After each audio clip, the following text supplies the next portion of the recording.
What's up? What's up? What's up, everyone? How y'all doing tonight? Let me know if y'all can hear me. Let me know if my sound is clear before we get the show started tonight. Hope everybody having a good night and enjoying homecoming week. Let me know if y'all can hear me clearly.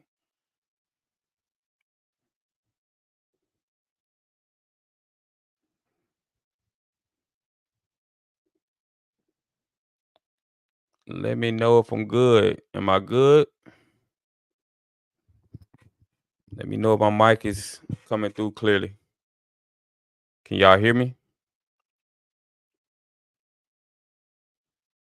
Good. Okay. How you doing, Pacifico?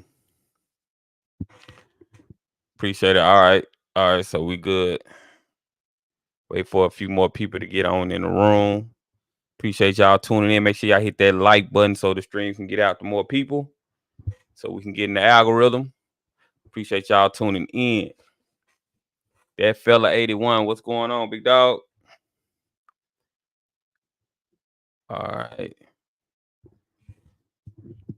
Y'all ain't been drinking too much for homecoming, have you? I know y'all having a good time down there.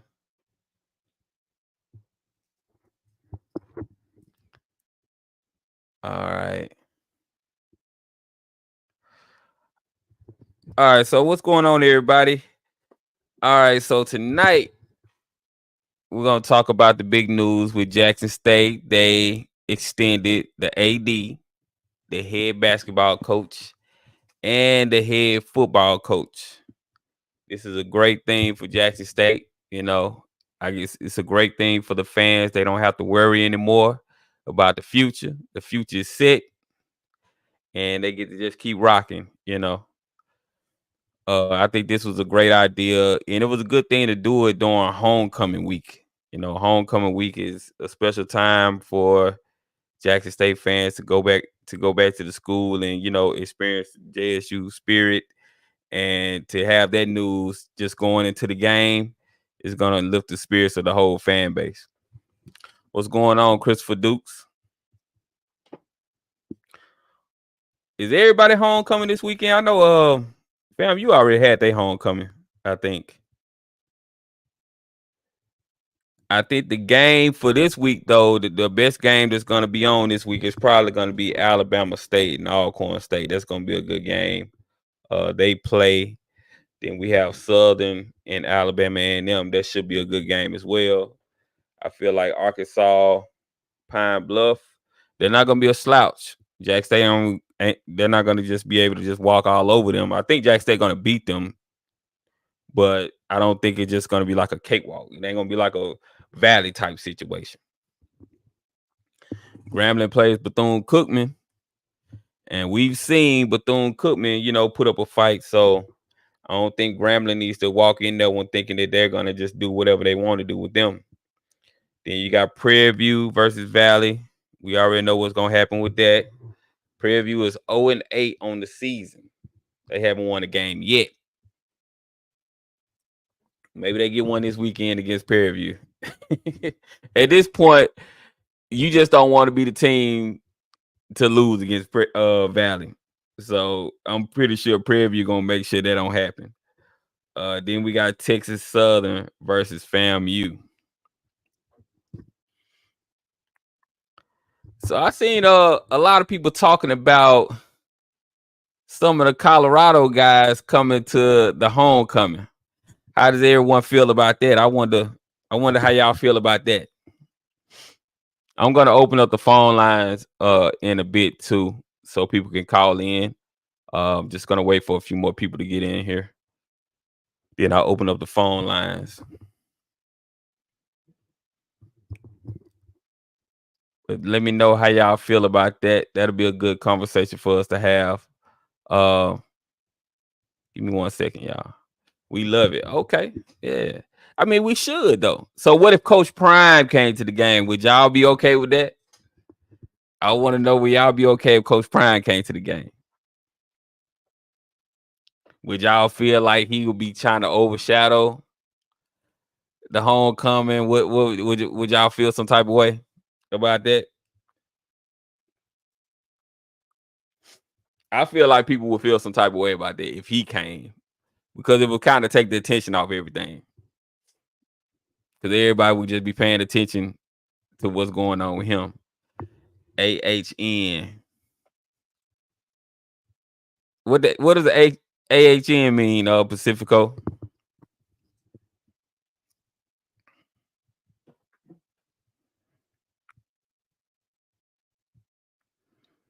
What does that mean? I'm gonna go ahead and open up the phone lines, y'all. Hold on a second. Oh, all right. The phone line is open. So if y'all want to call in 605-472-5699, we'll go and get the conversation started. Oh, hell no. Okay, y'all be having so many acronyms now. You know, y'all coming up with new ones every year, it seems like. Okay, so that's what that means. Why you don't want Coach Prime to come to the game, man? Y'all should be okay with Coach Prime coming to the game. I don't think he would do that though. He wouldn't do that. If he did, that would be kind of petty. Then again, Coach Prime is that petty, so I wouldn't put it past him. But I doubt he come. Now I think Shadur and the rest of them they're gonna come. I think Shadur, Shiloh, and those other guys, I think they will come because I don't know for sure if they're coming. Are they coming for sure? Do y'all know if they're coming for sure? I know Jerry Lacey did a video. I hadn't had a chance to watch it yet. We welcome all visitors to the homecoming game. Right. Man, I wish I could have came this year, man. I just I couldn't make it down this year. Definitely gonna try to come for the Alcorn versus Jackson State game though. If not that one, I'll try to do the SWAC championship. So I'm gonna go ahead and make my plans for that. Because I think they're gonna get to the SWAC championship. And I think South Carolina State is probably gonna play Jackson State in the Celebration Bowl if Jackson State wins the championship. Yeah, I know Dallas. I seen Dallas say that he was coming in Vegas. I know they talking about coming. Mata and Herman. Yeah, I heard Dallas. I seen Dallas tweet when he said he's coming. You know, everybody like Dallas. I was surprised Dallas didn't make it to the NFL though, man. That guy's supposed to be in the league, bro. He is good. Y'all don't start no junk tonight. Yeah, y'all was on one last time. Y'all was on one last show, boy. They was, the Colorado fans, they came in hot. Boy, they came in trying to take over the stream, man. They was trying to take over the stream. Said that we were being disrespectful to Coach Prime. Well, they ain't playing by Coach Prime. We gonna see though. I just think it's all funny, man. It's all funny games for me, man. It's entertaining for me. But I would just love be a fly on the wall. Well, not a fly on the wall. I would just love to see their faces and how they react if he lead them. We're gonna see how funny it'll be then. But y'all, the phone lines are over 605-472-5699. Again, 605-472-5699. Y'all want to call in? We get the conversation started. Y'all know how we do. Appreciate y'all tuning in. Make sure y'all hit that like button. Subscribe to the channel if you haven't subscribed yet. Hit the like button so we can get the stream out to more people. Get in the algorithm. Thank y'all for tuning in. All right. Give me 1 second, y'all. I'm trying to fix some stuff here.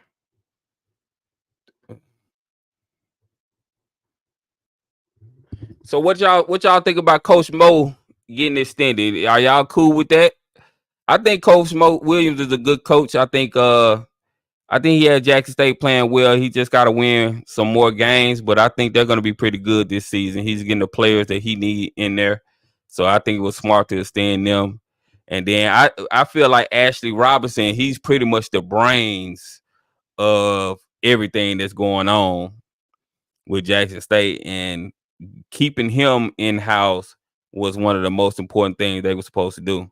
And I'm glad that they're doing that, because I'm surprised another school hadn't came after him yet, you know. But I'm glad Ashley Robinson is returning, because Ashley Robinson, he pretty much just knows what Jackson State needs, and he's a great AD.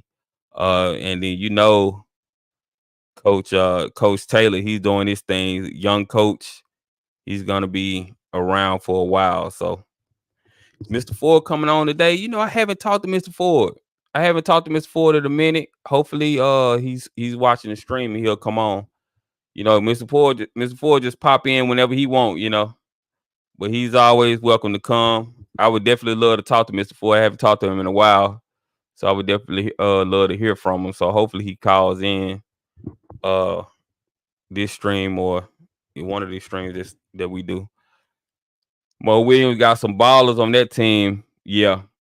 And Mo Williams, he got the clout to recruit. He can recruit whatever players he can recruit way top players better players than the rest of the SWAC have. He has an advantage because he played in the NBA. So they're gonna want to, sign with Jackson State. So he has that advantage. So as long as he do that, he try to get the best players, get the better players in the conference, he can sweep the conference every year. He can pretty much do what Coach Reed did with the girls.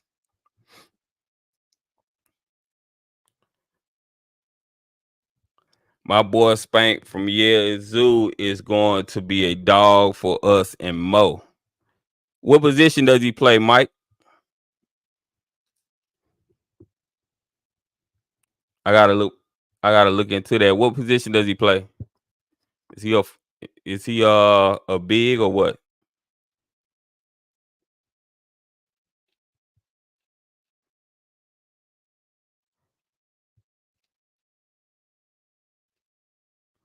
Let me know. I'm gonna have to check him out.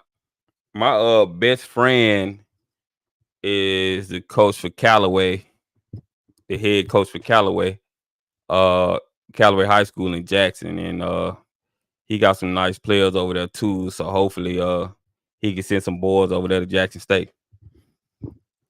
They cheated big time at USM. Yeah, he definitely having a winning season this year. They cheated big time at USM. Yeah. Oh, guard forward. Oh, okay. Okay. Yeah, I mean, Mo Williams gonna be all right. I'm glad that he left Alabama State. I don't think that was the best place for him. I'm glad he came home to Jackson and he's able to do his thing. Y'all, the phone lines are open. If y'all want to call in, 605-472-5699. Phone lines are open if y'all want to call in, 605-472-5699. Y'all want to talk about anything, get the conversation started, whatever y'all want to talk about regarding the games this weekend or what's going on in sports this weekend, we can talk about it. Make sure y'all hit that like button, subscribe to the channel. Hit that like button so we can get the stream out to more people. I appreciate y'all tuning in. So I wonder, is UAPB bringing a band this year? Because, sometimes they don't bring their band. Have y'all heard anything about that?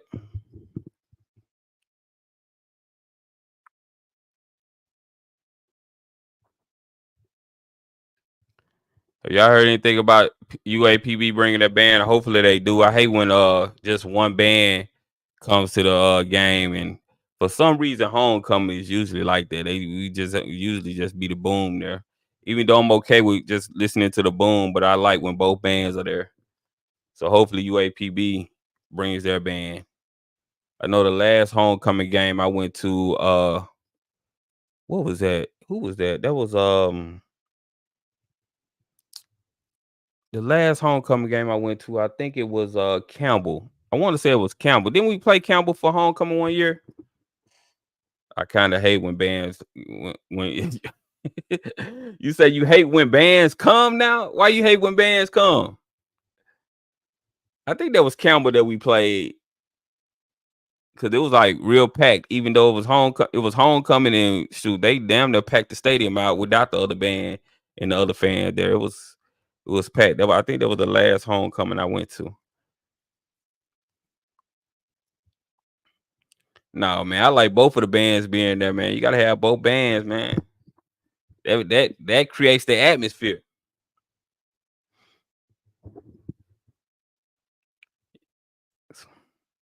Swag Bud and change the name. Yeah, man, I been did that, man. Yeah, that's we talked about that a few shows ago, so I ain't gonna even touch on that no more. Yeah, the name has changed. I'm still keeping it the same, but I know in the off season we're gonna be talking about, basketball and stuff like that too. So I wanted to open it up. Yep, 2022, Campbell came. Yeah. Yeah, that's the game I went. That's the last one I went to. But I hear the city is jumping. I heard that it rained the other day and they had to cancel something. An event yesterday. But I think the weather is gonna be cool tomorrow, so there shouldn't be no problems tomorrow, no issues.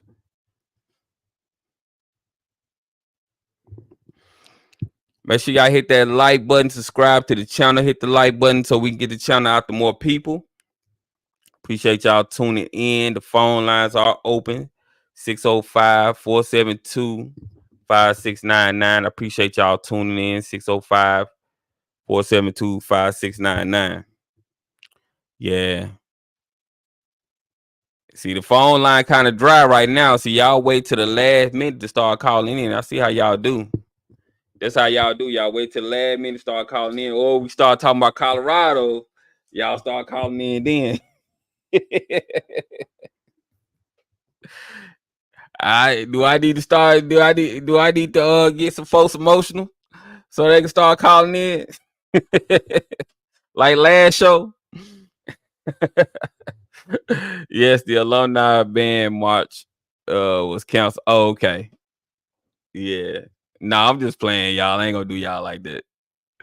I'm just joking. But yeah, Colorado ain't playing this weekend, so ain't nobody gonna really be talking about them this weekend. No way. They're not even playing. Hey, did Jackson State have 2 byes this year? Does everybody have 2 bye weeks? Because I know I don't think is that something new that colleges are doing now? Because I don't believe I remember colleges having 2 bye weeks like that. Is that something new that's going on?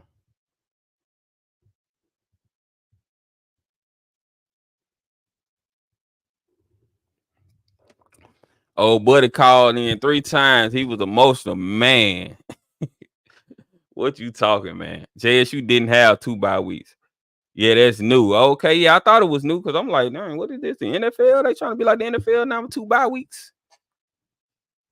Yeah, because I don't think Jackson State. No, Jackson State don't have 2 bye weeks. I'm looking at the schedule now. They didn't have 2 bye weeks. They had yeah, they had a bye between. Yeah, they just had one, I think. No, yeah, they had one out the Southern game. That's it. It's not new. The calendar longer. Okay, it's not new. The season has 12 games this year. Okay. Yeah, because it seems like some teams have two bye games and other teams have one. Because I'm thinking Jackson State. I'm looking at the schedule now. Jackson State only had one, right?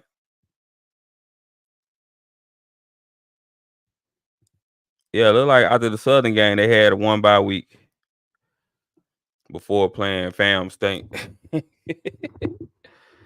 uh, okay. What's that? Old boy called in 3 times. Man, old boy got to talking about Ed Reed. That was so funny to me, y'all.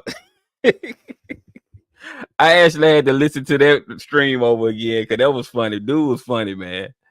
He was emotional about Ed Reed, boy. He was like, Ed Reed. I don't even know where he came up with this. He just came out of nowhere with it. But that was funny though. Yeah, because UGA has 2 bye weeks. 1 bye week, 12 games. We usually have 11. Okay. Well, I guess that's good. I mean, they're giving players more rest. That's good for them. No, only the teams that play week 0 get 2 bye weeks. Okay. That makes sense. That makes sense. Do y'all think, one thing I don't like about college football? I kind of wish they would change the rules to where you have to get 2 feet down. That's one thing that's always bugged me about college football. I don't like the 1 foot in thing. I want it to be more. That's one thing I like about the NFL over college football. I like that it's a lot more harder to do things. Like you having to get 2 feet down makes catching passes more difficult. So I wish they would change the rules and have college have a 2 foot down rule. That's what I wish. What y'all think about that?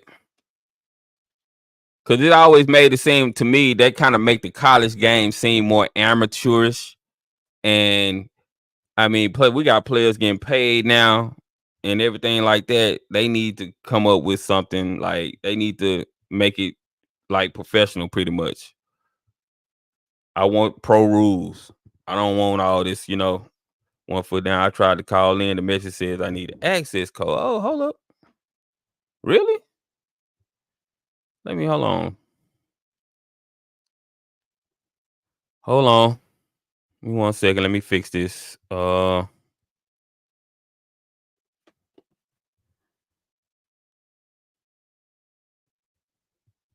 me 1 second, y'all. Hold on.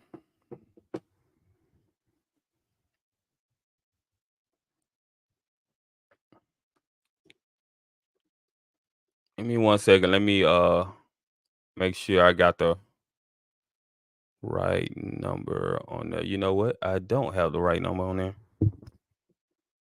Give me 1 second, y'all. Let me change this up.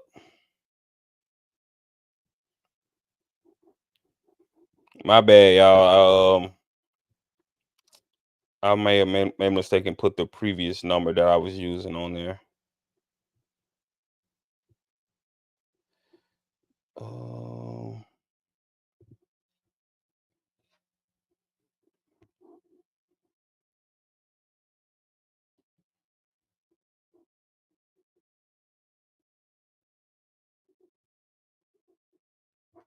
Let me just type it in. I'm gonna just type it in. Maybe that'll be easier. Let me just type it in. Hold on. Let me type it.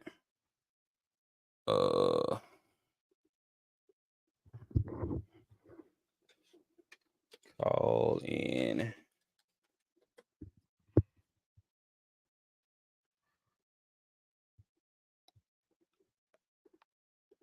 One second.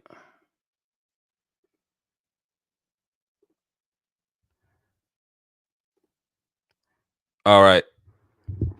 All right, that's the phone number right there. You don't need an access code for that one. That one goes straight to the line. 609-663-4105. Let me take that one off. So yeah, that's the call-in number right there. That one should come straight through. Also, the down by contact rule needs to be added instead of a play being over as soon as the player hits the ground without meeting contact. Yeah, I agree with that too. I also don't like the targeting rule, the kicking players out after targeting. I don't like that because I think they should have 2 chances. Like you should get 2 chances every game unless it's egregious. Unless it's something like you just really trying to hurt this person and this you making it obvious that's what you're trying to do, then you could throw a player out. But some of those targeting calls that I've seen, I'm like, why are y'all kicking these players out for that? Like like that stuff just don't make any sense to me. Yeah, I just called it, asked if I wanted to buy Diddy. Man, y'all leave Diddy alone, man. Man, that Diddy stuff has been crazy, man. I can't, like, it's just crazy. Everything that's been going on. You got Lil Durk. He's going to jail now. Well, he's in jail now. Then you got Young Thug just came home. It's a lot going on in the entertainment industry right now. A lot going on. But I actually think Lil Durk, he's probably gonna get out. I think he's gonna get out. They're gonna drag it out though, but I think eventually he's gonna get off of that. But yeah, the phone line is open now, 609-663-4105. Let me text it to make sure that it's going through. My bad, y'all.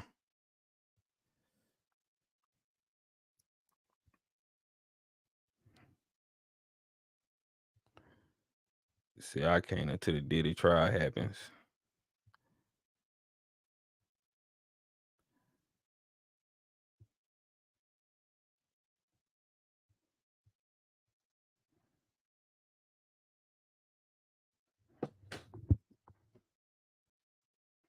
Okay, hold on. What's going on? Call you live. Talk to me. What's up, Buzz? It's RG, brother. What's going on, bro? Hey, man, I got a couple of questions to ask you. I know you're a JSU alum and you ride or die with them Tigers, bro. Yeah. My first question is, do you think Irv Mulligan will reach 1,000 yards this year? Rushing. Well, let me see where he's at He's right at now. 580 or 560 or something like that right now. Gonna be close. I mean, let me see how many more games we got. You got 4 games left. You got UAPB, you got Valley, Alabama State, and then you got Alcorn. Nah, I don't think so. I think he probably gonna get to like 800, 900. I'd be shocked if he got to 1,000.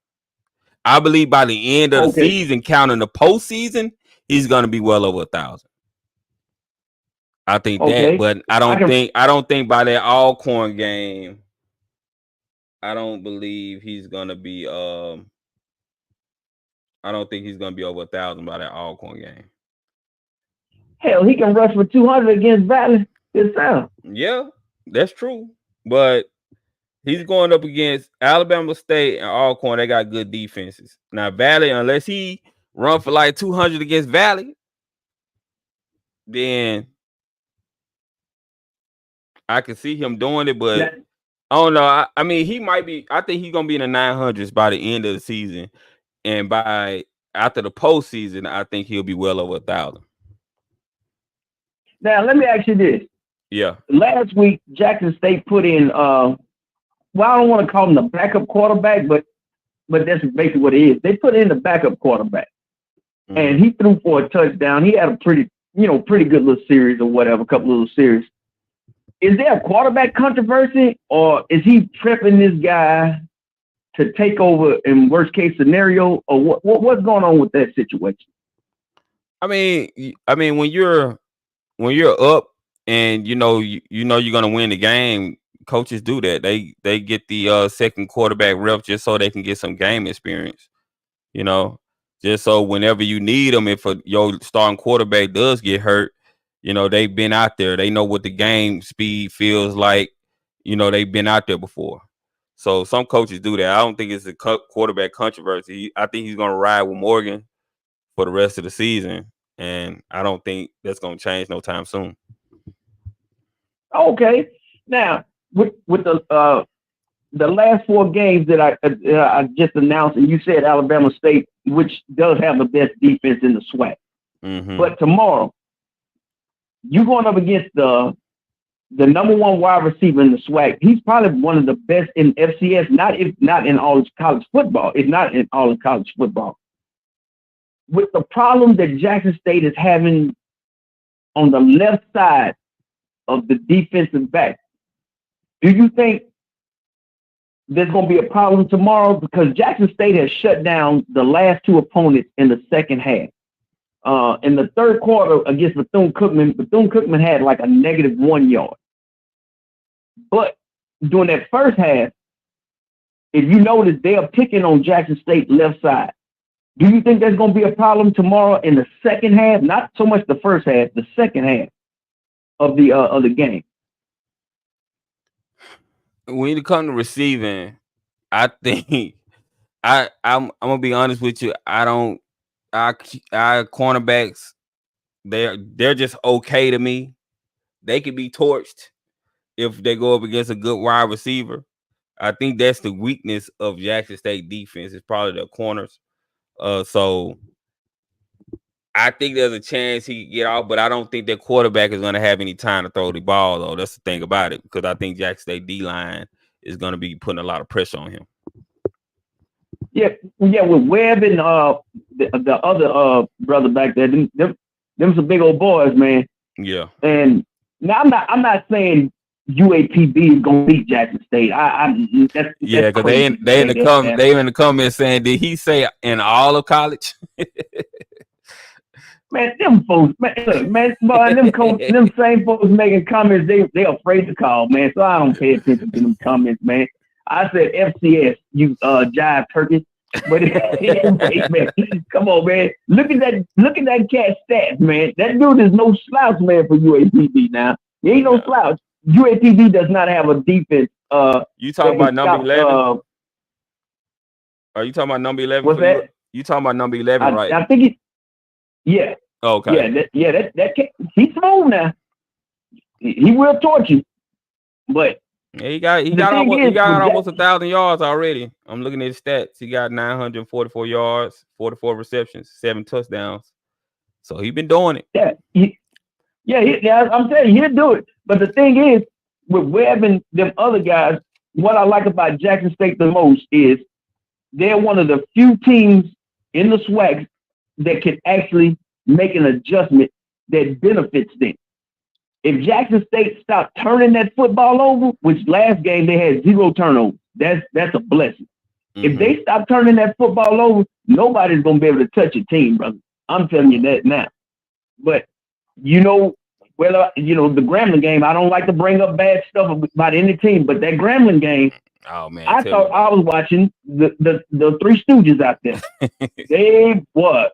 I mean, it wasn't 1 turnover. It wasn't 2 turnovers. And I said, oh my goodness, man. That Grambling game was terrible, man. Terrible. Yeah. I was there. I witnessed it in person. They was giving me all in my feelings all through the game. I was like, what are y'all doing? Like, Grambling just kept saying, hey, win this game, Jackson State. We don't want to win it. Here you go. And Jackson State was like, nah, y'all can have it. It was like, man. Yeah, that was crazy, man. I mean, it's getting better, but all roads right now. Think about it. You beat UAPB, you beat Valley. You'll be 6-0 in division play. Yeah, and all roads are starting to lead to Jackson for the SWAC championship game.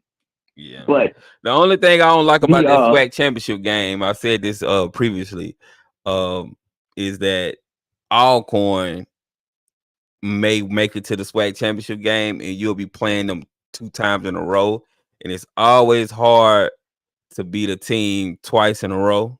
Twice, I always think about, whenever I think about stuff like that, I always think about that year LSU and Alabama played each other. Yeah. And I think LSU beat them during the season, and they had to play them in the national championship game again, and they lost. And I thought that was I thought that was unfair. You gave them 2 weeks to study. Yep. Yeah, you gave them 2 weeks to study. And then you just played this team 2 weeks ago, and you got the game film. and they running basically the same offense and the same defense. So I agree with you on that. But the SWAC West, we all know that thing is not gonna come down into the last week. You gonna have to rob Peter to pay Paul, and Saul gonna have to go get in the belly of the well to save Job for somebody to win that thing, man. But which Southern team is gonna show up? You never know. Yeah. Is it the Southern team that beat Alcorn, or is it the Southern team that played Jackson State? Which team will show up for Southern? DJ 85 says Alcorn not going to no championship. They gonna lose again tomorrow. They say I said nobody's gonna catch up with be too much. Good. Alabama State defense, Alcorn is. I don't really know their dimension. I mean, that team is. They kind of head scratching. They kind of like Southern, but Alcorn fans, and no disrespect to y'all, but Alcorn fans, you cannot beat UAPB and Valley and think you are the SWAC SWAC West champions. You can't do that. Their quarterback play, which throughout the whole SWAC, quarterback play has been down this year. We probably can agree on that. There's not one quarterback besides the quarterback at FAMU is averaging multiple touchdowns a game. So it all comes down to which quarterback can actually maintain the game for 4 quarters, in my opinion. I have really not seen one.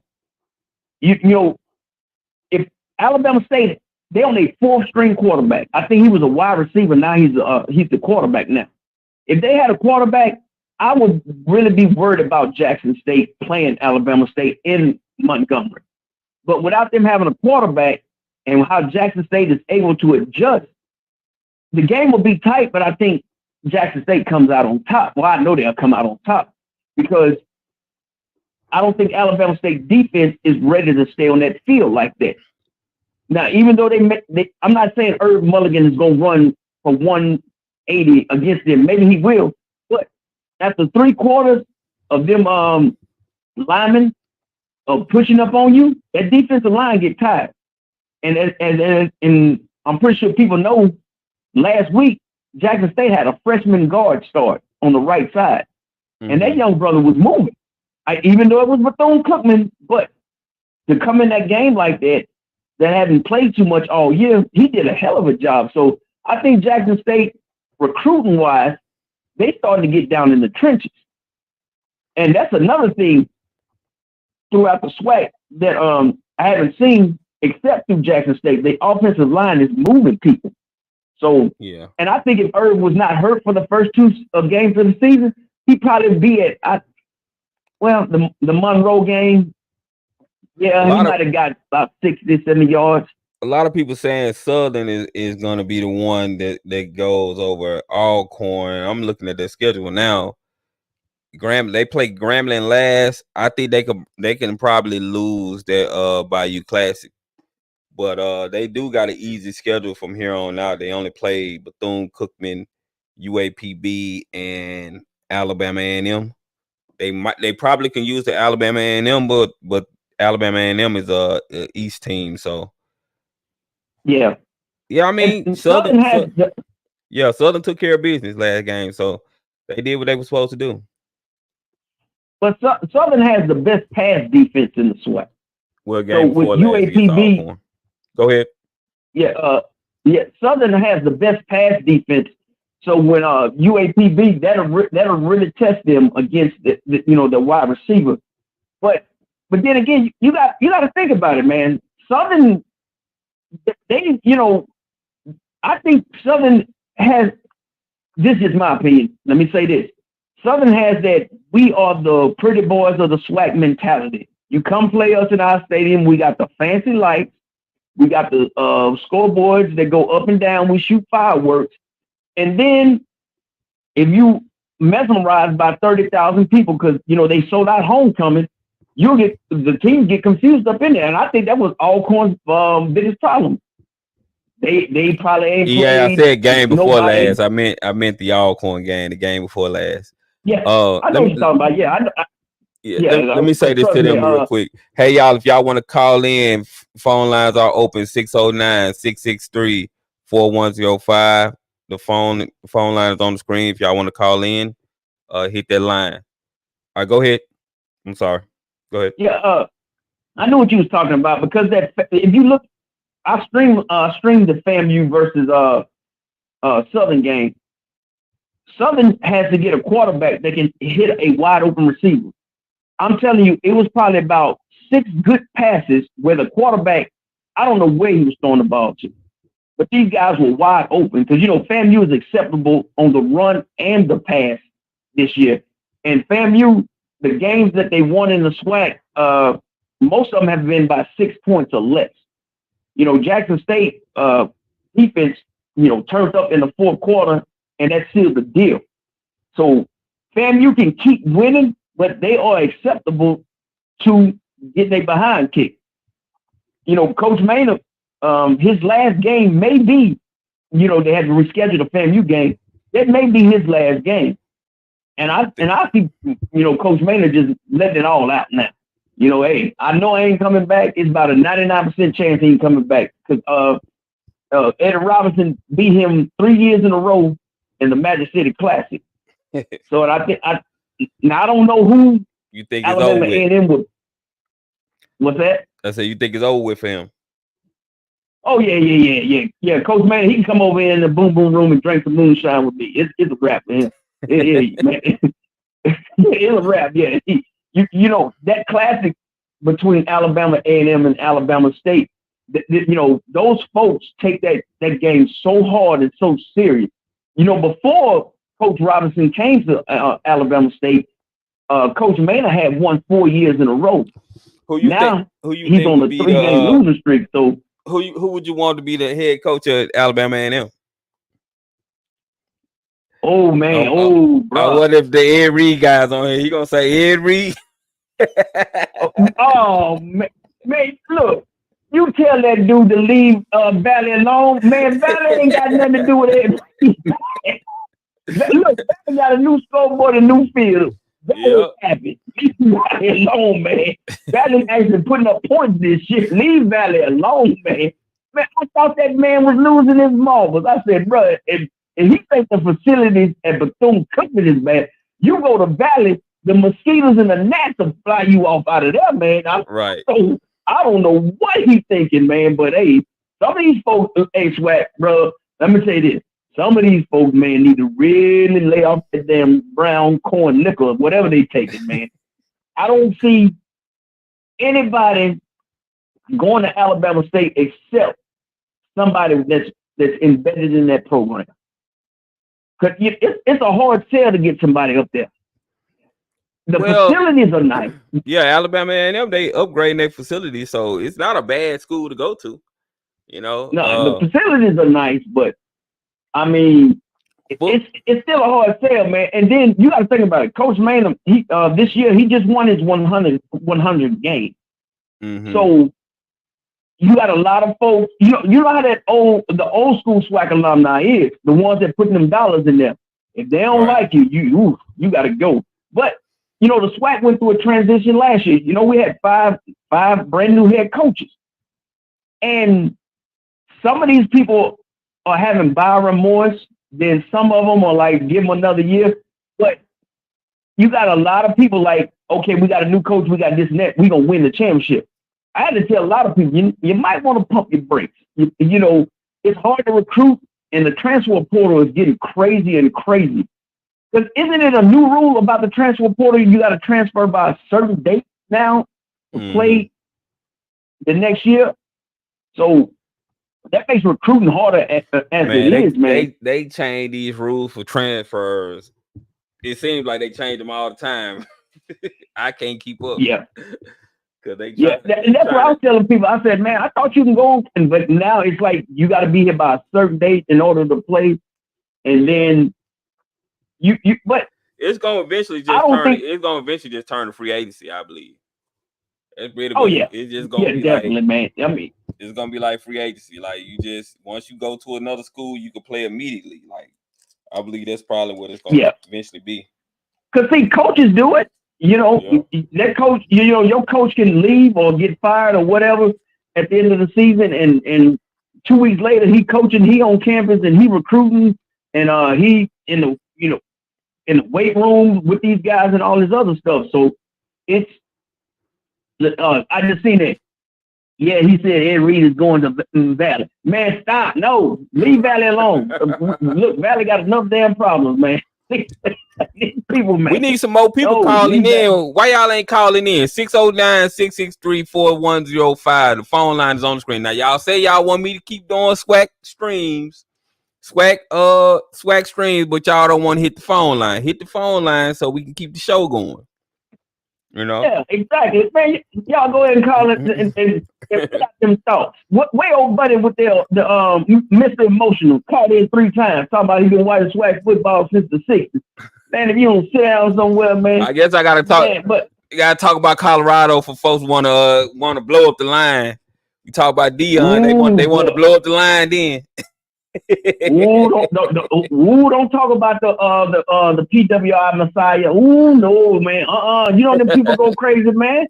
Right. Man, if them folks be everywhere. And I'm like, bro, you realize, man, that the SWAC was around before Deion, and do you realize some of the greats that come up out of there? Oh, right. I ain't never heard of. I ain't. But it's crazy though that some of these folks, man, did not start watching SWAC football until like 2021, 2022. Yeah. I said, well, what the hell was you watching your entire life? You know me. I told you, I grew up on the SWAC. And in the 90s, BET on Saturday night, Charlie Neal on the call, man, watching Jackson State play whoever. And that's back when BET used to show the entire when it was on BET. Show. I love all the new fans. I love all the new fans is, watching SWAC content. Of course, when Coach Prime was here, it was like on another level because you had just people from all over tuning in to the SWAC. It's kind of died down since he left, but you still have people lingering on and still, keeping up with the SWAC. So it's really cool. That did branch us out to a different audience. So that was real cool. Yeah. I mean, but I've been going to SWAC games ever since I was a kid. So I'm always, I always like SWAC pretty much was the only thing I've always watched. I probably would watch like some of the top PWI schools like Alabama, LSU, Mississippi State when they play, but most of the time I always just went to SWAC games, watched the SWAC games. I never was interested in nothing else, no other conferences except the SEC and the SWAC, pretty much. I never liked the Big Ten. I never liked Big 12 and all that. And I mean, I guess I'll watch Texas every now and then, but that's about it. Like I definitely never watched Pac-12. They games be on like 1, 2 in the morning. Like ain't nobody watching them. But yeah, I get into it every year with the Big Ten. And they call me a hater, and I take it because I get into it about Walter Payton and Archie Griffin. Archie the voters stole Walter Payton's Heisman Trophy. Yes, I'm still bitter about that. I tell him every year, that man had no damn reason to repeat as a Heisman Trophy winner, but they did not want to give that Heisman Trophy to Walter Payton because he went to Jackson State. Yeah.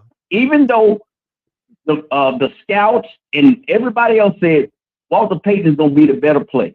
But to this day, that's the thing when they run the system. That's one thing I hate. I feel like there should be HBCU people on those committees HBCUs have representation. They have a voice, because if you just leave it up to them, they're going to leave our schools. Our schools are not going to even be considered. Like when Shadur was at Jackson State, he should have been being mentioned in the Heisman conversation, I believe. But because you're correct. But because he was playing in the SWAC, it just kills me how they're talking about him now and the difference when they were doing what they were doing in the SWAC.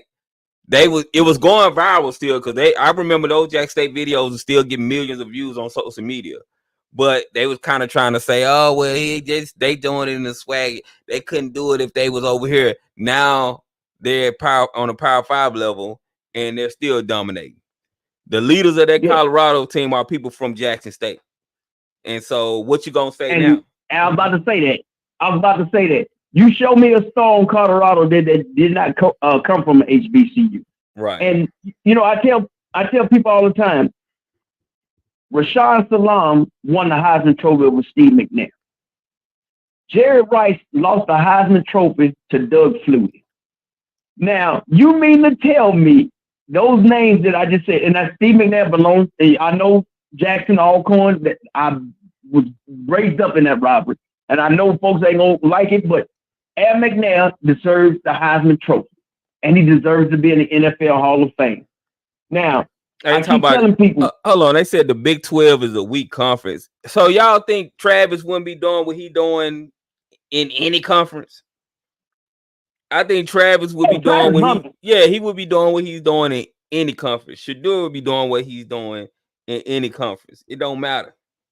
It don't matter if Travis Hunter is the best player in college football. Right. I'm gonna tell you this, SWAC. Buzz. I'm gonna tell you this, brother. The only reason why that young man will not win the Heisman is because the voters do not like Coach Prime or Deion Sanders. That's the only reason why he will not win it. They, I think I don't think they're gonna have a choice though. I think the media is gonna be pushing so hard for Travis to get it. I think because at the end of the day, it's a popularity contest pretty much. And if the media pushes for Travis to get it, if they start putting him number one on all their polls and all that stuff, he's gonna be the Heisman winner. Because you're gonna see in a couple of weeks, you're gonna start to see. We'll be able to know in the next 2 games. We'll be able to know who's gonna be the Heisman because the media is gonna start covering them a certain way. Yeah, I agree with you. It's CBS and one of the reporters from CBS and Deion Sanders got into it.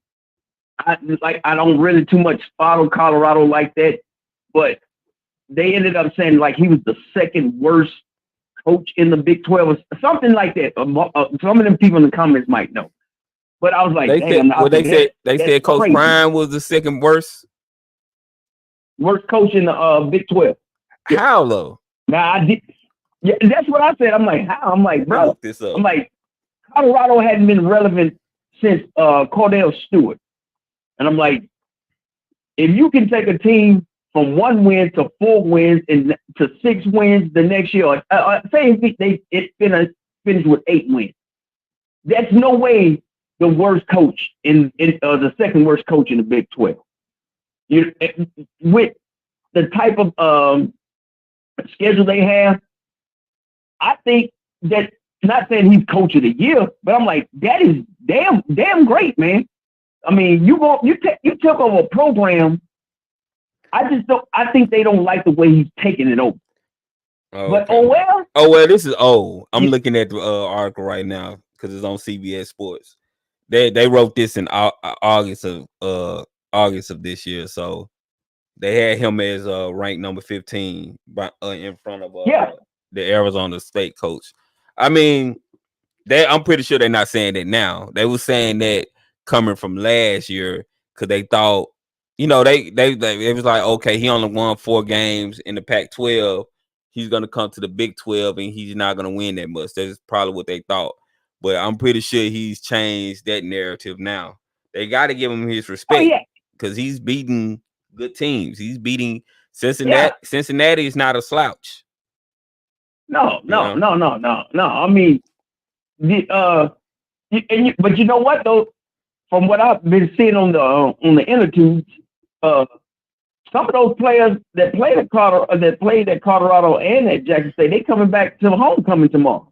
You heard anything about that? DJ 85, they ain't even got a conference no more. They got 2 teams?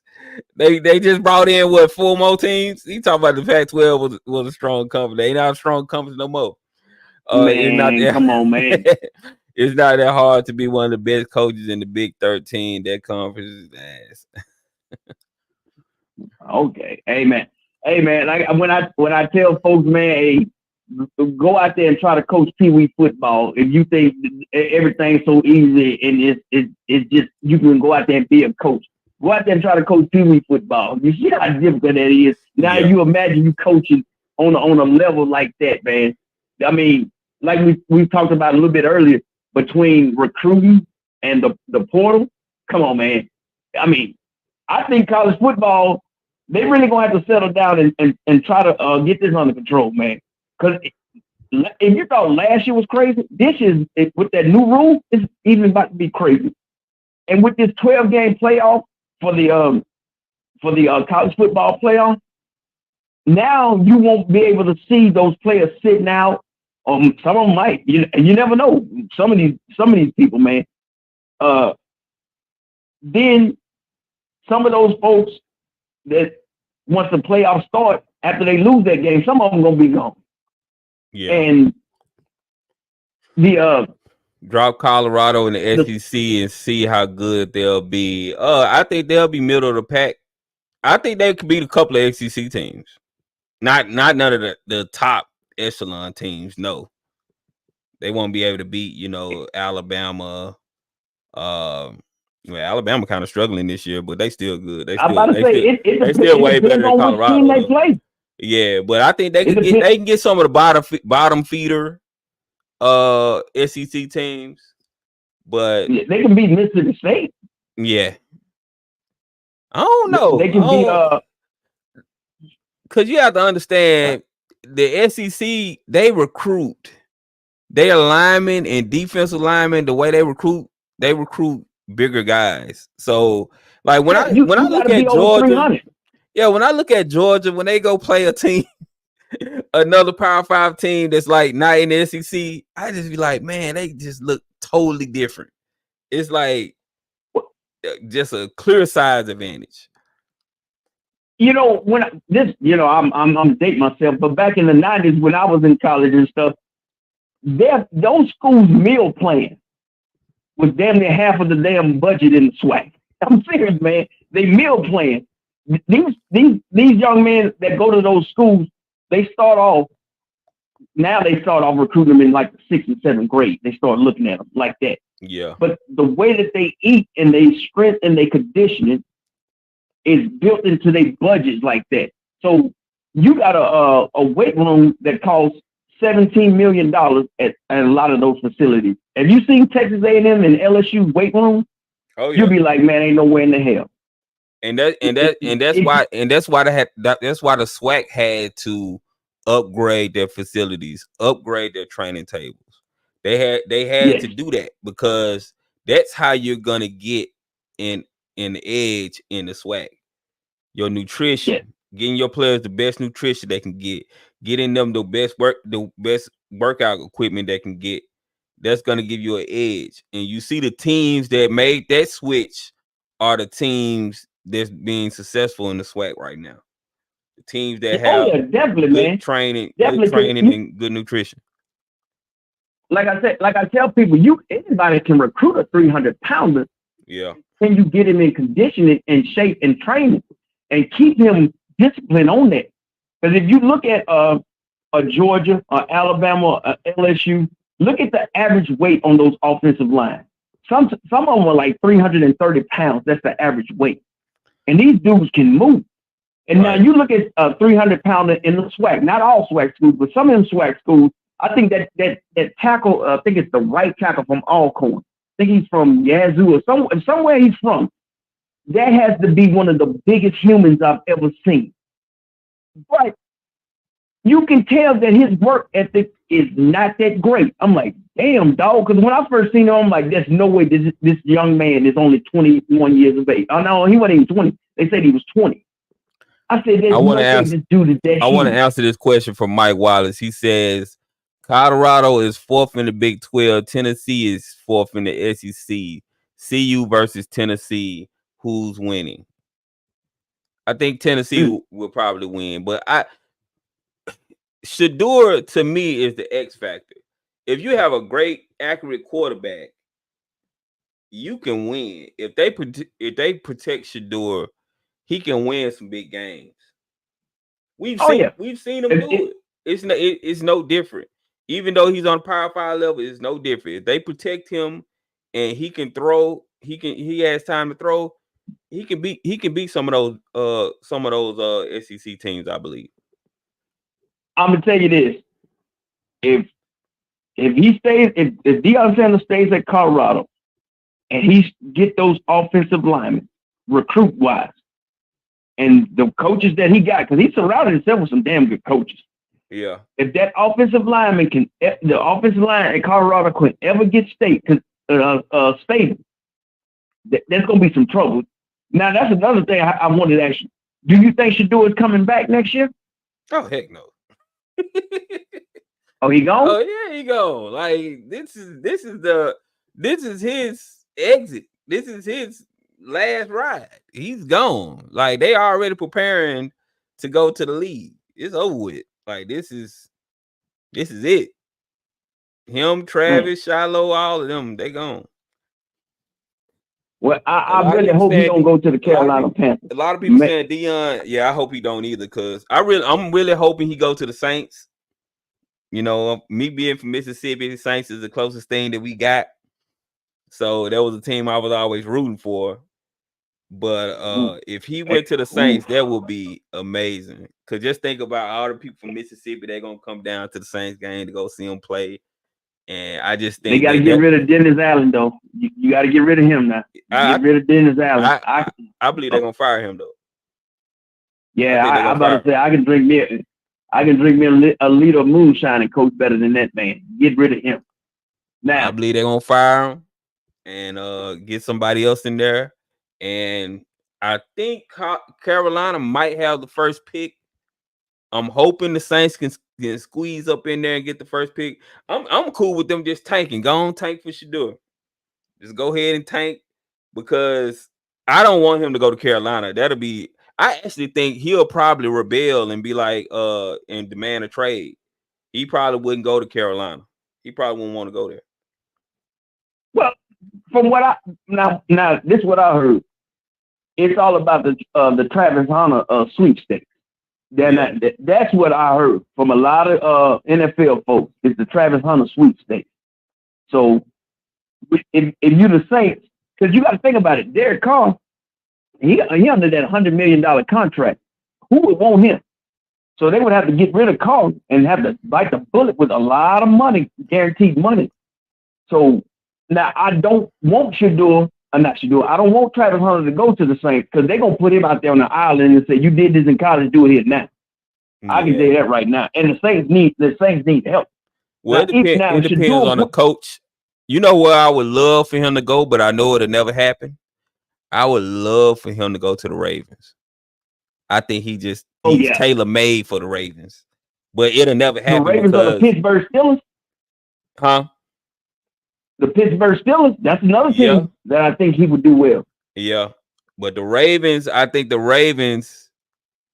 I could just see him. In that purple and black. I could just see him being a part of that team. Like he fit that team DNA, but it'll never happen because they're gonna be one of the top teams, so they'll be picking like last in the draft. So it'll never happen. Yeah. But I'm hoping Shadur can go to the Saints. Everybody saying the Raiders. I'm hoping it's gonna either be Carolina, the Raiders, or the Saints.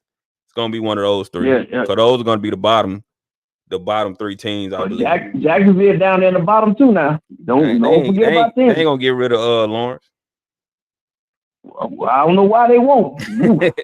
But I try to tell them folks, man, look, when he played LSU in that national championship game, I said he's exposed. I said, man, that secondary from LSU, I said them pro secondaries are 10 times better than that. And I'm not saying the dude is a bad quarterback, but Jacksonville is Jacksonville. Since the expansion, when they had that year or two that they was pretty decent, Jacksonville been Jacksonville. Boy, here they go. They go. It's a lot of hate for Prime on this channel. Come on. How we hate No. him?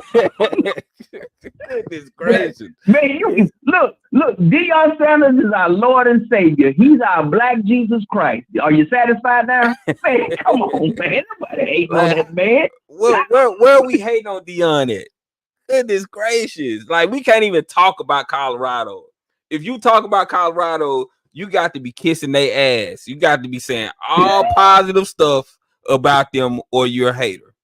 You can't say anything negative, man. Anything. If you say one thing negative, you're going to be labeled a hater by these people. And it's like, come on, man. Goodness gracious. Nobody. Look, y'all can hate on me all you want to. I call it like I see it, man. Hey, I ain't got nothing but mad respect for anybody that's a coach. Yeah, trust me. We've been sitting here bigging up Coach Prime, saying how good of a job he's been doing as a coach, and people still come in saying we hating on Coach Prime. Like, you have to literally praise Coach Prime now. If you don't praise him, if you don't say he's the Messiah, he's the best thing to ever touch coaching, then they're gonna call you a hater. Man, what he said in the comments. I don't think too many people hating on Coach Prime in the comments. I mean, people gonna take their little jabs at him because a lot, because the way he left Jackson State, so a lot of people gonna take the little jab of him. People don't really hate Coach Prime like that. Trust me. I go around and I look at the Colorado content. I see a lot of the people that's over here or that's on JSU podcast centric channels. They're over there looking at Colorado content too, so they don't hate them that bad. Trust and believe. What Colorado better be worried about is one of those SEC schools or what these other conferences say. You know what? You done brought them $100 million over to Colorado. I'm over here and bring that $100 million. That's what they better be worried about. I don't think college programs are. I don't think an SEC school would do it though. I think Florida State might make that jump to try to get Coach Prime. That's what I'm thinking. I wouldn't doubt it. They probably come hand in hand, apologize to him, be like, hey, we sorry about what happened when you first tried to come in coaching. Maybe the person that they probably get rid of the person that even did that. Maybe they'll fire him and get him out of there, and then bring whoever in, and that person say, "Hey, we want you," and Coach Prime go. I think Coach Prime would definitely pick Florida State over Colorado, especially if they give him everything that he's gotten at Colorado. He's gone because he's gonna have the facilities. He's gonna be able to get 5-star recruits at every position. It's not gonna be a question anymore. Like, so at Colorado, he's struggling to get 5-star guys, but at Florida State, it would be a no-brainer. It's a hard sell to get somebody up in Boulder, man. Yeah, I mean, and then, like you say, you go down to Florida State. Not only that's where he's from, those parents and folks still, they love that man down there. And those Power 5 conferences, they don't care about paying no coaches $5-6 million a year not to coach there anymore. No. So whatever coach they have, get him out the way. They'll pay Colorado. Hey, you want a couple of million? We good. We'll go ahead and pay you that. You got to remember Bobby Bowden when he was coaching at was it Terry Bowden? He was coaching at Auburn. They gave that joke about $2 or $3 million. They fired him and say, okay, you can't coach for a year or two or whatever it may be. Ain't nobody ever gonna hire you again, but we're gonna give you these millions of dollars. So the money ain't no problem for them. But I keep telling folks, this man, the way that he's moving college football, you got now if those people in the comments and people said that we hating on Prime, you better not ever watch a Paul Feinbaum show. Paul Feinbaum hates Deion Sanders. Somebody said he doesn't have a good relationship with Florida State. They can make one. The money gonna talk. And them folks, look, them folks that was burning Deion jerseys and cars and shoes and stuff, they'll go dig that stuff up out the trash and put it on if that man come back there. Yeah, you gotta remember, when somebody it was all over Travis Hunter, in my opinion. If Travis Hunter would have went to Florida State, they wouldn't have hated on him. But when he took Travis, man, you talking about the whole college football just turned upside down. You had Nick Saban hating on Deion Sanders. I don't see them people hating on Saban. Remember Saban told that lie talking about, oh, Jackson State just paid $1 million to Travis Hunter. Remember that lie? Yeah. Yeah, so that was funny. I said, damn. Yeah, I said, damn, Jackson, you're paying $1 grand? I said, man. I said, you know what? I said, hey, I got a couple years of eligibility left. Let me get out there. But these, some of these folks, man, they just say any damn thing on the internet, man. But what I like about let's get back to Jackson State. What I like about Jackson State, they'll never love Deion as much as Bowden. I'm reading the comments. Go ahead. What you saying now? We'll get back to Jackson State. What I liked about Jackson State with AD Ashley and them folks, your coach, the football coach got an extension. Your basketball coach got an extension. I think Jackson State is really trying to lock these coaches in because think about this. Those PWIs, this is a real recruiting war with the transfer portal and all that's going on. Mm-hmm. They are looking for coaches like T.C. Taylor and Mo Williams. Hey, how can we get one of these coaches to get some of these players up there? Right. And so if they can, like Jackson State lock them coaches in with extensions, I know the money. But a lot of folks gonna be like, man, you go to a PWI and you can make twice the amount of money being a coordinator or a running back coach. You keep locking them coaches in. You got to. Somebody said we couldn't lock in the woman's coach though. Yeah, I mean she got to prove herself though. They don't know what she is yet. She got to go out there and win some games first. Because Coach Reed just left, so she hadn't earned it yet. But do you think that this could be a sign that JSU might be wanting to lead the conference? What do you think about that? Now, what you saying that does a SWAC have a buyout clause? Meaning they have to buy their way, like Florida State has at the ACC. I mean, if you leave, you got to pay so much money to the conference. Do they have that type of clause in the SWAC? I don't know. Now I'm asking. They might, but even so, if a conference wants you, they'll pay that clause for you. That's happened. That's happened before. Like I've heard of conferences helping out a school with the exit fee just so they can get them in.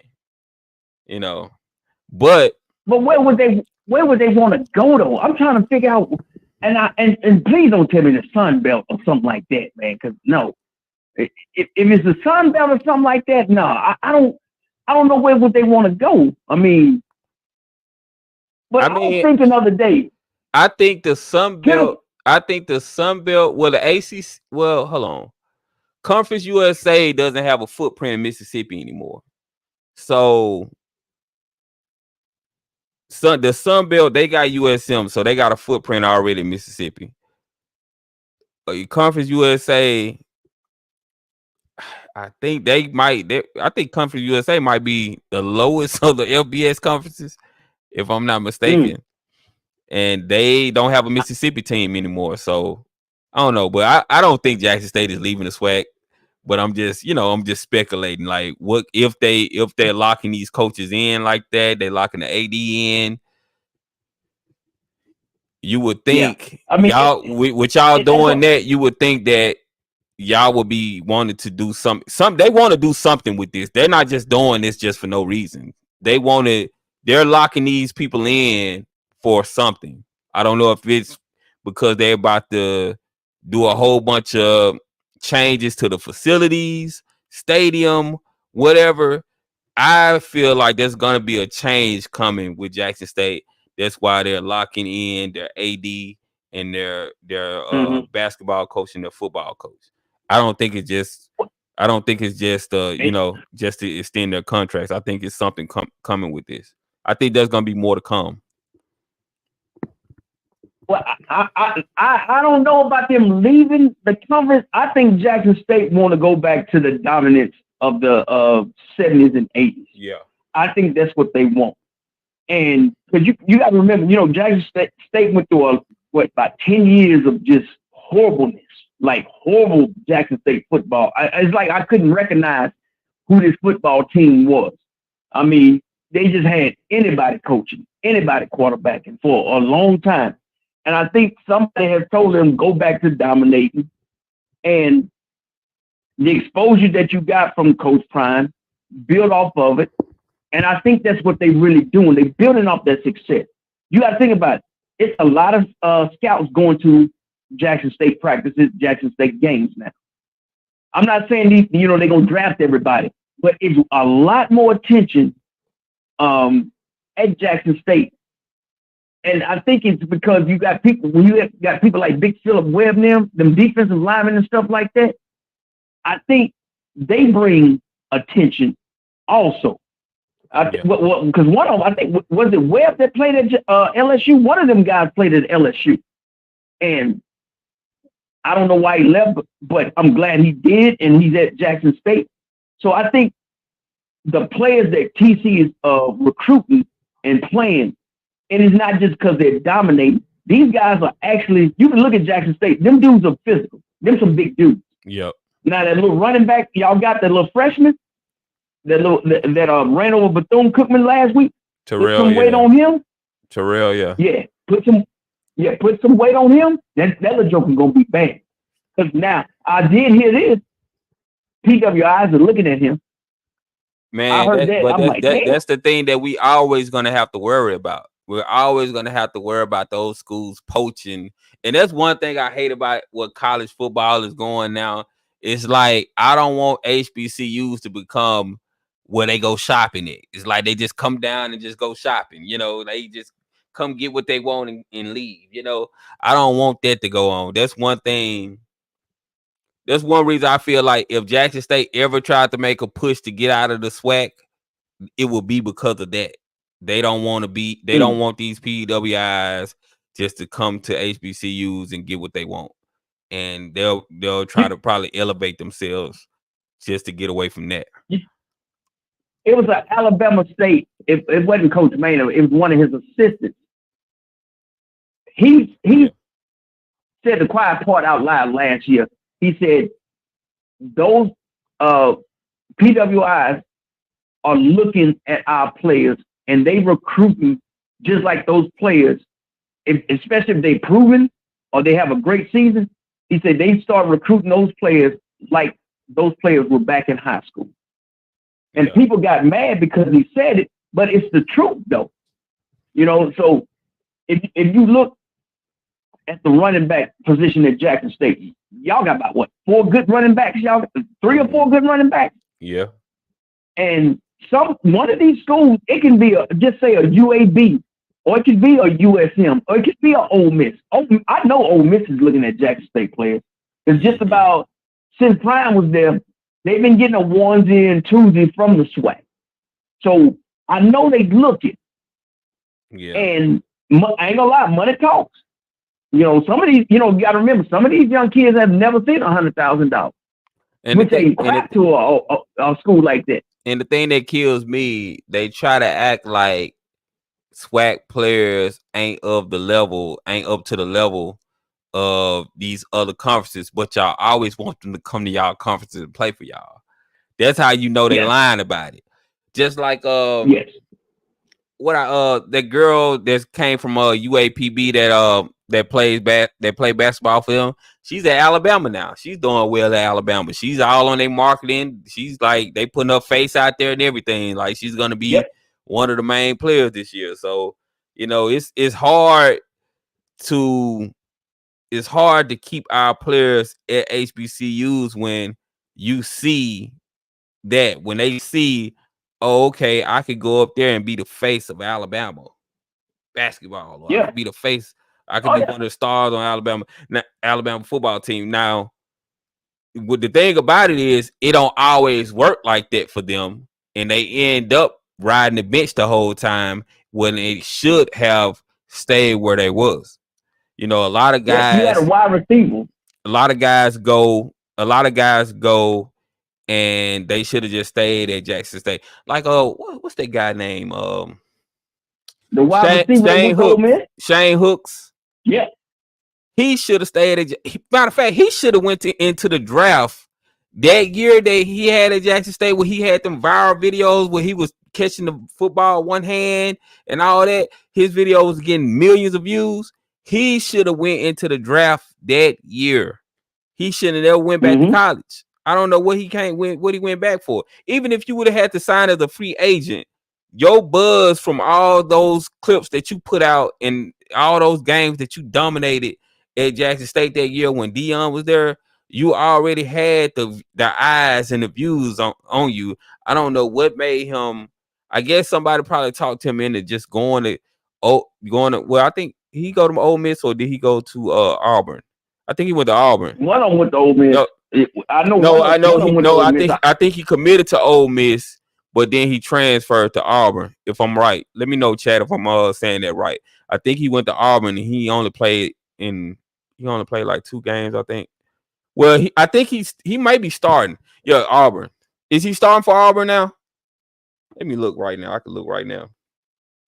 Yeah, I'm about to say he should have cashed in. He should have cashed in when he had the chance. Wilkerson, yeah, he should have stayed too. I don't know I don't know who was in Savion's ear. Like, a lot of these guys, they can't be listening to. I know your family members get in your ear saying, "Yeah, man, you need to go here, you need to go there," but you got to do what's best for you. If you ain't somebody that's just solidified, if that coaching staff hadn't really gave y'all any promises, I don't understand why these guys are just jumping. I'm not finna leave. I'm not finna be a superstar at a HBCU and then leave for a school that's just telling me I can come earn my spot. Well, you can come earn your spot. Like, no, you got to give me some assurances. I'm not coming, unless you give me some kind of assurance that that y'all gonna be focused on me and that y'all want me to come be a starter at your school. Savion tore it up. It's total waste. Yeah, Coleman, he's at Mississippi State. I think he's doing okay though. They feature him though. Like, they actually, like, Coleman actually is one of their top guys at Mississippi State. So he's gonna be all right. But them other guys, I don't know what they thought. Yeah, I mean, I get it. It's free agency. You can transfer. You can do everything you want to do. But I guess I'm just an old school SWAC fan. And thank goodness none of the coaches that I grew up admiring and none of the players I grew up admiring said, "Hey, look, I'm going to wherever." So I just look at it a different way, but I don't blame them from going. I don't, I'm not going to ever question where you decide to go to school. That's your body. Yeah. That's you. That's your future. Yeah. But I do wonder at sometimes, are you leaving for the right purpose? Because sometimes that purpose is just to get you away from that program. Because we got to still remember, there's a lot of hate and envy for HBCU, especially in the SWAC football. Because I told you last week, Jackson State has more NFL Hall of Famers than Ole Miss, Mississippi State, and USM combined. I can't be mad. That runs deep. I can't be mad at a player for betting on himself though, because a lot of these guys, that's what they're doing. They're like, I'd rather risk it. I'd rather risk. Like, I'd rather go to a big school and try to make the team there and become a star there than just sit here and have to go into the draft and not knowing where I'm gonna go. So a lot of these guys, they just betting on themselves. I can't be mad at them for that, but I'm thinking if I put in a body of work that's stellar at a HBCU and I go into the draft, even if I have to do a free agent contract, I think that's better than going to a PWI or Power 5 school and just getting lost and not playing at all. At least I got tape out there. At least teams are able to come see me play. But if I'm just sitting on a bench, I'm not playing at all. So I'd rather be at a HBCU playing instead of being at a Power 5 on the bench. That's just my opinion. HBCU go, Charlie Neal, he talked to, it was, I think it's Frank, I don't know if it's his Wycheck, I don't want to say his last name. He's a black dude, and he's part of the player personnel. And he said that they know the HBCU talent is there, but it's a bias with the PWI. Most of the scouts and the management comes from PWI. They know that they can get a HBCU player as a free agent, and they use a lot of excuses. Number one is size. That's the biggest thing. They're not big enough to play in the NFL. But then if they find somebody that can play with the size, they know that they can get them in the 4th, 5th round or whatever it may be. It's like they know the talent is there, but they don't want to pay for that talent. Because if you drafted in the 1st or 2nd round, you most likely going to get guaranteed money. It's a big bias going into the NFL from an HBCU. Someone said, let me read this question. Someone said, do you think the lack of players from HBCUs being drafted and being invited to the combine is why they leave and go to the Power 4 conference and play? Yeah. I mean, we all know that. That's the only reason. Yep. That's the only reason why they leaving. Like we had to pretty much beg Isaiah Land to stay. Because he was about to leave, and because he seen Marquise Bell not get drafted, and they pretty much had to beg him to stay, and he ended up staying. He didn't get drafted, but it all worked out in the end for him because he's playing for the Colts now. So it all happened for him in the end. But like I said, I'd rather be somewhere where I could get film and tape on me and I'm playing actually on the field than go somewhere and sit on the bench. Like B Rob said, Savion has 23 carries for 97 yards. That's not gonna get you in the NFL. He's not going to the NFL with that. No. But if you were at Jackson State, you'll be putting in 1,000-yard seasons, highlights everywhere. Yeah.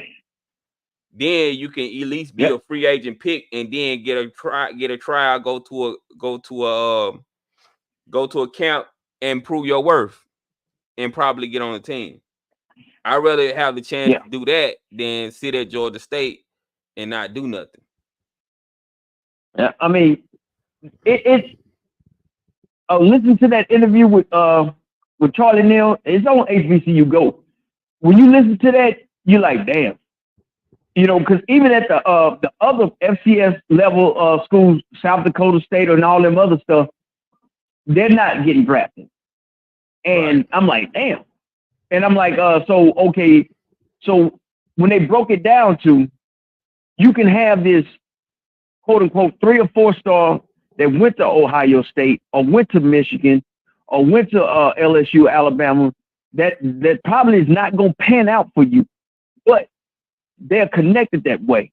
So I think HBCU have like 5 general managers. Let me let the new people coming in the chat know that the phone lines are open, y'all. If y'all want to call in, 609-663-4105. The phone line is open. You don't need an access code or anything. You just call the number and you'll get straight in on the call. So phone lines are open if y'all want to call. We're probably going to end the show in a little bit if we don't get more callers. So y'all hurry up and call in if y'all want to get on the show. Go ahead and finish up. I'm about to say, man. Yeah, I'm about to say, man, if they want to get on, I can get off, man, and listen, man. No, you going good, man. We having good dialogue, good conversation. I mean, you keeping the show going because it's better. It's better when people are calling in and we can kind of keep the conversation going. That makes it better. Well, it's Friday and it's the 1st of the month. Them folks got that money and they done got their boom storm. It's homecoming. Maybe they out partying or something like that, I guess. They probably out partying like it's 1999. Yeah. Yeah.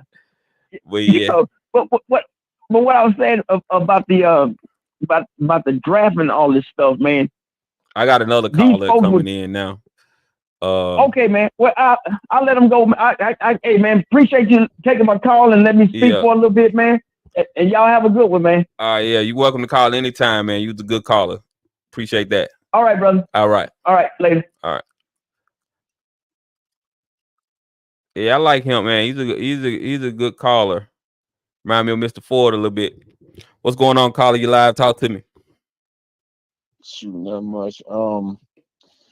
Just piggybacking off of what you were saying as far as these players leaving for the FBS. Mm-hmm. There's a lot of players that are leaving. Of course, not for the sake of the NFL, because a lot of players that have left Jackson State, or the SWAC in general, that have went to Group of Five schools. A lot of them were undrafted free agents a season ago. Yeah.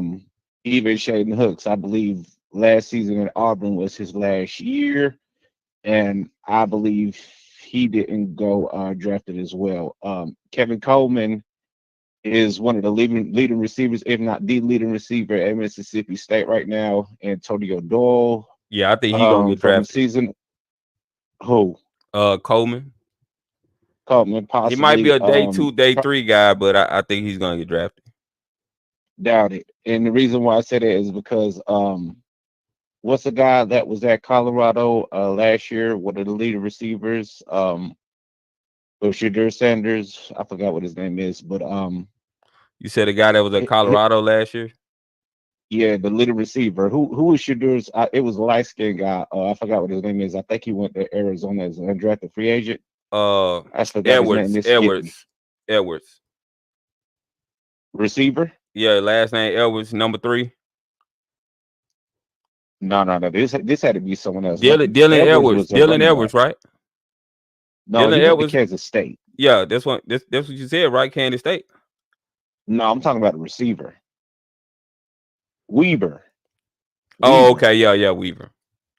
He was a top receiver for Colorado, and even with the numbers and the stats he pulled up, he didn't get drafted.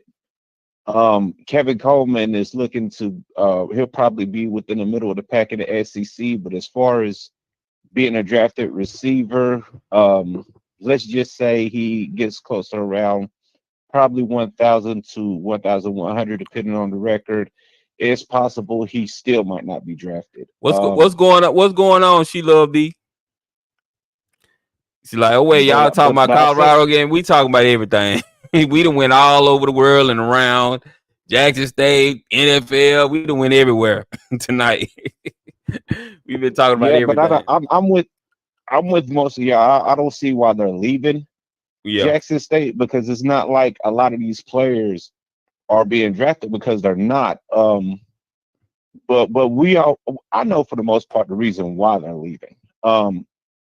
Niles Gaddy, he was supposed to have been the draft pick from a season ago. He wound up leaving to go to Missouri. That's another one that play made for mistake. The Tigers in the SEC. Yeah, they wound up giving him a couple of NIL money to stay to become the Jackson State draft pick. We all know how that wound up turning out. He wound up leaving for more money and opportunity, or what he presumed to be an opportunity. He still wound up not getting drafted. I was leaving off at Antonio Doyle. Antonio Doyle had he had a decent season last year for Jackson State, but he's looking to eclipse that mark this year. He has 4 sacks, I believe, compared to 1 or 2 when he was at Jackson State. I don't see him being drafted. Right. A lot of these players are leaving for comfort and for money. But what I want to know is, on top of the NIL money, because we know it's got to be more than NIL to keep these players. Because of course they're going to charge. They're going to try to give Travis Terrell an arm and leg to stay at the university. But a lot of these players are being poached in more ways than one. A lot of these players are being poached because they have friends or they have people that know who these people are. They live closer nearby. They're going to their churches, of course. Women, that's one of the main go-tos. They go with the money and opportunities to poach these players away. What I want to know is, what is their plan as far as being the SWAC or MEAC school in the FCS? What is their plan to increase the comfort and to give them the resources needed, right?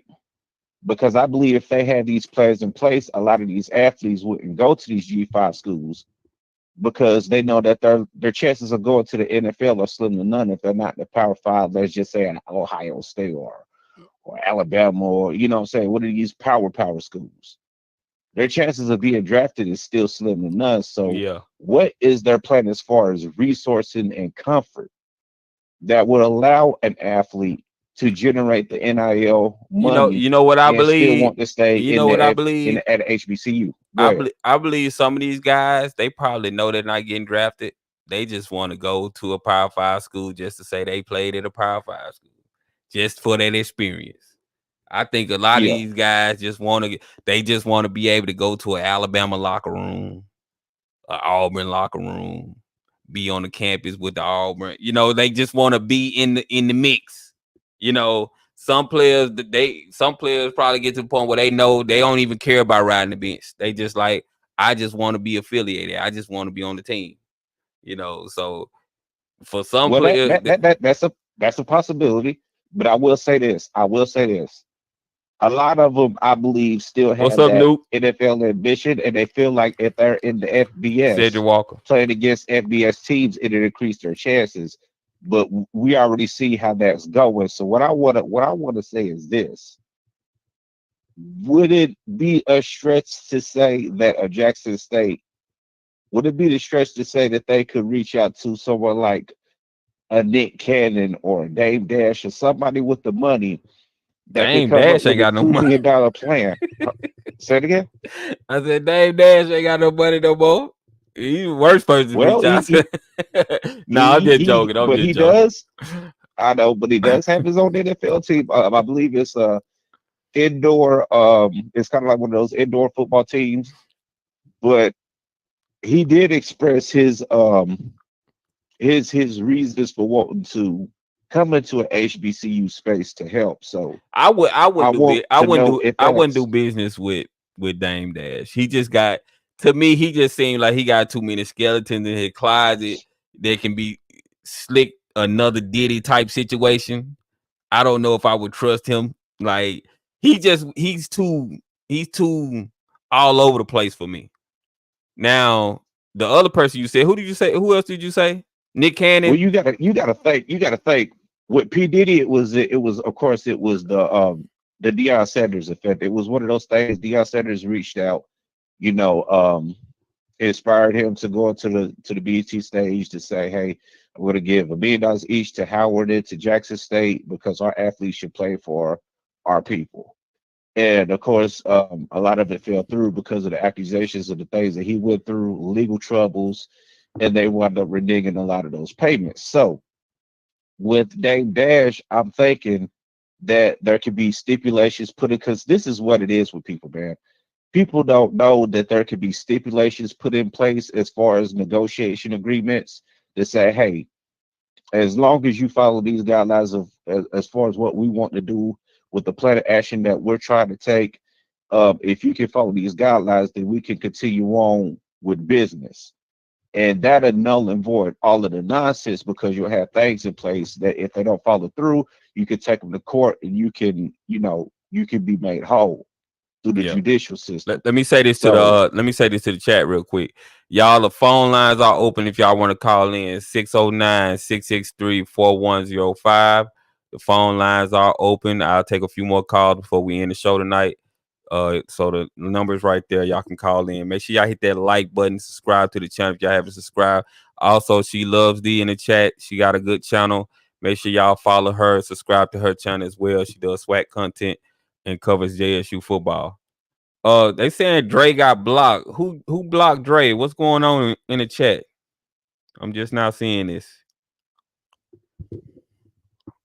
but yeah, put provisions in place, man. It'll null and void all of the Well, fear in the don't worry dark about and it. I'll the bring him nonsense. back. He'll But be back next. I'll fix it. Don't worry about it. Go ahead.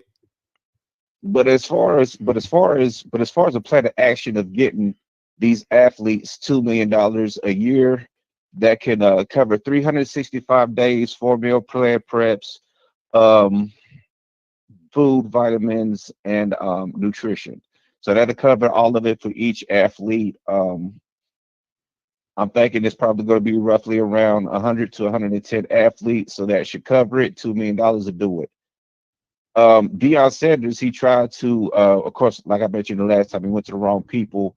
He went to your Steve Harvey's, your Kevin Hart's, you know, those type of people that don't really mean nothing for our community and for our people. Where you They hear just this don't mean from? well. The JB Smooth Show, there was a video that went spiraling, and of course, one of his sources got a hold of somebody that would say that Deion Sanders was trying to get enough donors, or was trying to find donors for the university to donate to, you know, properly. What was it? I think it was somewhere around like 1.5, 1.2. But anyways, a lot of that money wound up not coming through, and they wound up backing out of the negotiations. So he wasn't able to find the right people that he assumed was willing to help Jackson State. But And, the and Dame and stuff Dashes have already expressed, stuff like that kills me, because these people will go buy Phantoms, Ferraris, all this other yep, stuff, but you won't because you got to think, you won't put yeah, in you won't put into your own people though. You because know, Kevin Hart and a lot of these people don't own their careers. They're being led by people that are more powerful than them to yeah, dictate basically how they move and how they maneuver. So a lot of opportunities that they could do for their own, that would be held in the lower state. And of course, you already know yeah. what's happening to Diddy. The same thing will happen to them because they have dirt on every single last one of them. But if you None of their hands are clean. but I don't buy that excuse, because if you living right, or if you living a decent lifestyle, you shouldn't have anything to worry about. You should be able to donate your money to wherever you want to donate. Now, all the stuff I Diddy want had to. going on, I kind of knew something was going to eventually happen with Diddy. I thought he was going to go down for that Tupac conspiracy stuff. I thought he was going to go You down for gotta that. think. I didn't think he was going to go down for, all this stuff with the women and all that. But Every single last person, and I just want to leave it like this, man. Every single last one of those people that are in Hollywood, that are in these positions of power, all of them have dirt on their hands. Every single last one of them, because they can't be chosen unless they have something on them. In other words, they're going to have some ways to put you under or to get their money back. To pretty much take everything from you, because these people that have been chosen, they have characteristics that, let's just say, are abnormal. So your average normal walking, going down to, working normal 9 to 5 person, they're not going after those type of people. They're going after the people that have a lot of sin, a lot of they have a lot of baggage that I comes I, with them, I don't I and they're don't not going to necessarily sign I you don't necessarily think that they target those people. I think when you're in that industry, I think that's how they move. When you go to a meeting, because the that's what they're people that doing. They're run doing it, drugs. They want to see what your vices is, so they know how to come at you for business opportunities. When you're having business they meetings with these people, they want to know, okay, do you smoke weed? Do you snort cocaine? Do you drink? What do you do? What can I do to make you feel comfortable so you can do business with me? That's what these people are doing. So I don't. right to do what, to make sure that if you get out of line, again, going back to my original, if They you get out of talking line, Dallas big time. these people are the worst, because you got to think the people that are in positions of power, most majority of them, they are the worst of the worst kind of people, man. And they're not going to have an entry into anything without having an exit plan. It's just not how they do business, because the people that run the currency, again, are the worst of the worst people. They run the currency, and I'm not trying to be racist or nothing, but you already know where I'm going with this. They're the little funny hat people. Mm-hmm. And they're not going to put, again, they're not going to put anyone that looks like you, that looks like me. They're just not going to put us in these positions having an entry or without having an exit. They're just, say it again. No, I was saying GAC 28 said, don't need celebrities, need the fans and alumni to give back. That's the truth. We can do it ourselves. You got to think, if it's, I always ask this question. If it's not them, then who? Because if they knew the answer to this already, they would have done it already. These people, right? Like say, for example, I'll just give an example here. Charleston White, right? I'm pretty sure everybody in here knows who Charleston White is, right? Yeah. We know a lot of people can't see through the tactics of a character of a person, right? Because he'll mix in a lot of truth, but then he'll spit it with a whole bunch of lies, a whole bunch of false narratives, and a whole bunch of BS. He does that to go viral. He knows how to go viral. He knows what to say. That's one of the reasons. He knows what to say to go viral. The other reason is, but do you know what the other reason is? What's the other reason? It's to appease the people that have put him in a position of power. You gotta think. These people always think about it. I don't believe that. Have you heard some of the stuff Charleston White say about white people? Yes, I'm telling you, I've heard the reason why they're doing this. You gotta think, because people they'll listen to something, they'll get caught up in their emotions, they'll assume and not really know. These people are doing these things because they know that the people that are over them are listening and are watching their every move. So if they get out of line once, and if they start to connect the dots, they will take everything from them because they have the ability to do so. So what happens is this. Let me go ahead. What I'm saying is this: with Charleston White, right, and with most of these people that are in position of power, they do these things as throw off tactics because you got to have some kind of way to throw these people off. You can't just give them a whole bunch of truth and a whole bunch of real, because it'll become too truthful and too real. They will take your power away from you. So they have to create these characters like Charleston White, put on the Donald Trump hat, the whole shebang, right? Say a whole bunch of left stuff and mix it in with some truths as a tactic to throw these people who have put them in a position of power off. Because if they go through the straight and narrow, everything that they have accumulated will be taken away from them. It's a tactic. They are hustling. But when people listen, they don't see through the cracks to really see what's going on, because their minds and their opinions about a person is already made up. They don't think. Charleston Whites, your Jesse Lee Petersons, all of these people are hustling these. I'm not trying to be racist here, but they're hustling white people with far right agendas or white ideology, right? They are hustling these people out of their pockets, but they're not smart enough to see through the BS, through the character. They really know what's going on. They're on the outside looking in. Yeah, I don't think, because they don't control the careers and they don't control the life. I don't think Charleston White is in that category because, number one, he's banned on everything. Like, you can only see, he can't have his own platforms. Like, he has to go interview on other people's platform, and even those platforms will tell you it's hard to get our stuff monetized after we do the interview. It takes us days to get it monetized because of who it is. He's been banned from YouTube. They banned his YouTube. They banned his IG so many times.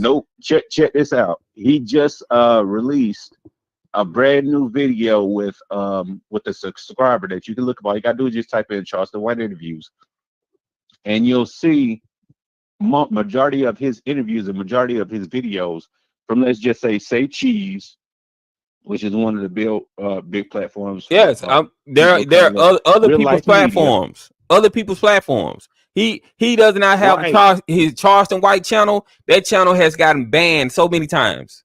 He's created new channels and they banned it. You is that the reason why his channel is marked is because there are bigger people that are signed to major corporations that are trying to spin him off for television. Each interview that he does, right? He charges at least a minimum of $10,000. That's the minimum. As far as an interview, he might do 5,000 depending on who you are, but for the minimum, for the most part, the most he'll do is $10,000. So you got to do the math on this, and you really got to know who's in charge, because most of the people don't even know which media group or which organizations that he's affiliated with. Because a lot of these people that you see on these 20 versus ones, all of these people, they have agents. They have agents that they sign to that make sure that they get the money to be able to pay off the people that they need to pay off while still making a profit. I want to go So back a to lot of his channels. yeah, we can get off Charleston White. I'm not even really studying him Yeah, like yeah, yeah, yeah. that. But I want to I say circle that to say back. this. A lot of people, Go ahead and finish your point. a lot of people will listen and will look and observe based off of preconceived notions of what they think, but they're on the outside looking into a lot because they don't know that a lot of people that are in these positions of power, they don't run and they don't own their careers. They are chosen to go in which directions that they're chosen to go to, who to affiliate with, who to align with. So what these people have to do is they have to get crafty. Because again, a lot of these people don't know that these people are hustling. They'll go with their emotionalism based off of what's said and heard, and they'll just run with it. But let's just say your Dame Dash is like, because we was going into that earlier as far as getting HBCUs money and resources, right? Dame Dash and Nick Cannon are willing to help. I don't see a reason why they're not able to if these universities put provisions in place to make sure that everything can go the way that it's supposed to. My only recommendation is that they at least try to reach out to see what type of relationships they can get started so they can get some funding for these universities to fund these athletes to where they can compete with the let's just say a G5 conference, because a guy mentioned something about I don't believe say for a again. second. I don't believe for a second they're willing to help, because if they were really willing to help, they'll be already doing it. It don't. Listen, It's not you hard to can't. get money to a HBCU if you really want to get money to them. These people, They're not gonna. these We're not gonna people. turn them away. What I'm saying is that the reason why they're not helping is because they, in other words, if leadership doesn't reach out to these people to say, hey, we want to reach this objective, and we think that you're a person that we can work with to help us achieve this goal. If they're not willing to even sit down with these people and have a conversation to put a plan in place, right, to where these HBCUs can get properly funded, a booster club, right, to where these athletes can get the resources, the nutrition, and the vitamins that they need to compete with the G5, because that's what we were talking about earlier, getting, HBCUs into a G5 conference or to the FBS conference, right? Right. I'm thinking that if they can sit down, put a plan in place, say, hey, this is what we're willing to do. You put your plan down, we'll see what we can match, and we'll go from there to even get a conversation started. Because I believe right now, if you put $2 million behind these same athletes that are at Jackson State and behind FAMU right now, they can go into the MAC conference and probably win the championship within 2 years. We're talking about the MAC conference area. Depends on recruiting. Yeah, you get to if you can increase the level of recruiting and the talent, yeah, they can do it. I mean, because all it takes is increasing the facilities, building the facilities out, getting just as good facilities as those MAC schools have, and then recruiting. That's all it takes. Right. But if you take these same athletes, even without, let's just say they're not able to put $100 million within 5 to 10 years to upgrade to, get a new facility. Let's just go hypothetically. If they can at least get $2 million a year to just invest in these football players, right? For food, for resources, and for vitamins, et cetera, just for those bases, right? You could take this same Jackson State team, right? Into the Conference USA or into the MAC conference, and they will win that conference within 2 years with the athletes that is currently on the roster right now. Because the reason why these athletes, let's just say the Jackson State ULM game, right? They were 14-14 going into the third quarter. They were tied. They were dead even. You put $2 million behind those same athletes, and what do you think the result at the end of that game is? I mean, they'll win. It's a Jackson State victory. Yeah. Because what's separating one from the other is not the athlete itself, it's not even the coaching, it's the resources. Yeah. Because if TC Taylor with his play calling If you put that same play calling behind the same athlete with a $2 million backing, right, with more resources and more, I guarantee you they beat that same team. Because what's putting one over versus the other is the resources of what they're provided at one versus the other. That's why when Rico Powers was in the end zone, right, trying to go against the deep, he was being pushed all over the field. We're talking Rico Powers here now. Literally pushed and went from one corner to the next because of what? Lack of resources. It's the power. It's what goes into the athlete. They can lift as much as they want. They can run as fast as, none of that's going to matter without the resources in place, because that's what separates one from the next. It's the resources. Right. But I believe Jackson State and most of these, I believe most of these HBCUs can make that transition. As far as the Sun Belt, we already know that's not going to happen because of Southern Miss. We'll need to jump down that rabbit hole. But the Conference USA, I can see that. The MAC Conference, I could definitely see that. But here's the thing with that. Will leadership be willing to take that risk? That's the thing. I don't think that's what it boils down to. I don't think they want to. I don't think, man. I would love for them to try, just because it hasn't been done in so long. But I can't blame them for wanting to just stay in their comfort zone and dominate where they are. Because I think Jackson State plan is now, they're locked in their coaches, they're locked in their AD. They want to dominate the SWAC for the next 5 years. Like they want to build something special at Jackson State and really build something legendary that's gonna last. So I think that's what they're. What makes me the angriest out of all of this, though? What happened this year, right? Because we already know I get to the Ed Reed, so I'm not getting into that today. We already know where I stand on that. But St. Francis, right? Jason Brown. Jason Brown was the quarterback for Jackson State a year ago, right? Right. Okay. The college where he first initially started was a school called St. Francis, and I believe it's in Pennsylvania, I believe, right? Mm-hmm. Do you know that they beat Kent State this year? You said they beat Kent State? They beat Kent State. St. Francis got their first FBS victory in school history this year versus Kent State. You can look it up. Now, how is it that Jason Brown, who came from St. Francis, right, started at St. Francis with over 3,000 passing yards, right? How can that same school surpass the Jackson State for FBS victory with the school's football history that Jackson State had, with 4 Hall of Famers and potentially 5 with Jimmy Smith? But Jackson State haven't played that school though, so we've only played ULM and Texas State. And Texas State, when the year we played Texas State, they were different. Exactly. I think didn't that coach get a higher FBS job, if I'm not mistaken?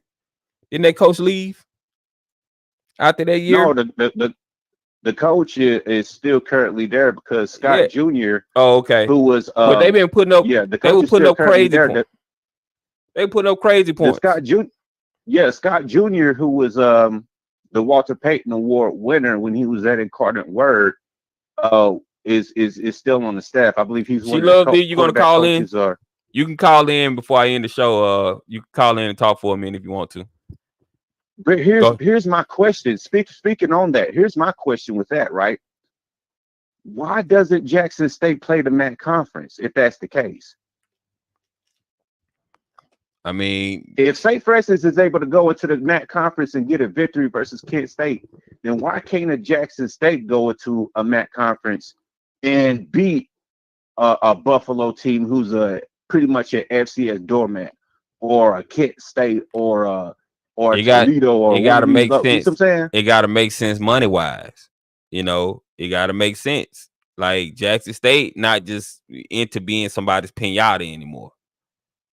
Right, but You you don't. gotta think if Jackson State or FAMU can bully one of these low tier MAC schools, which is still a FBS program, right?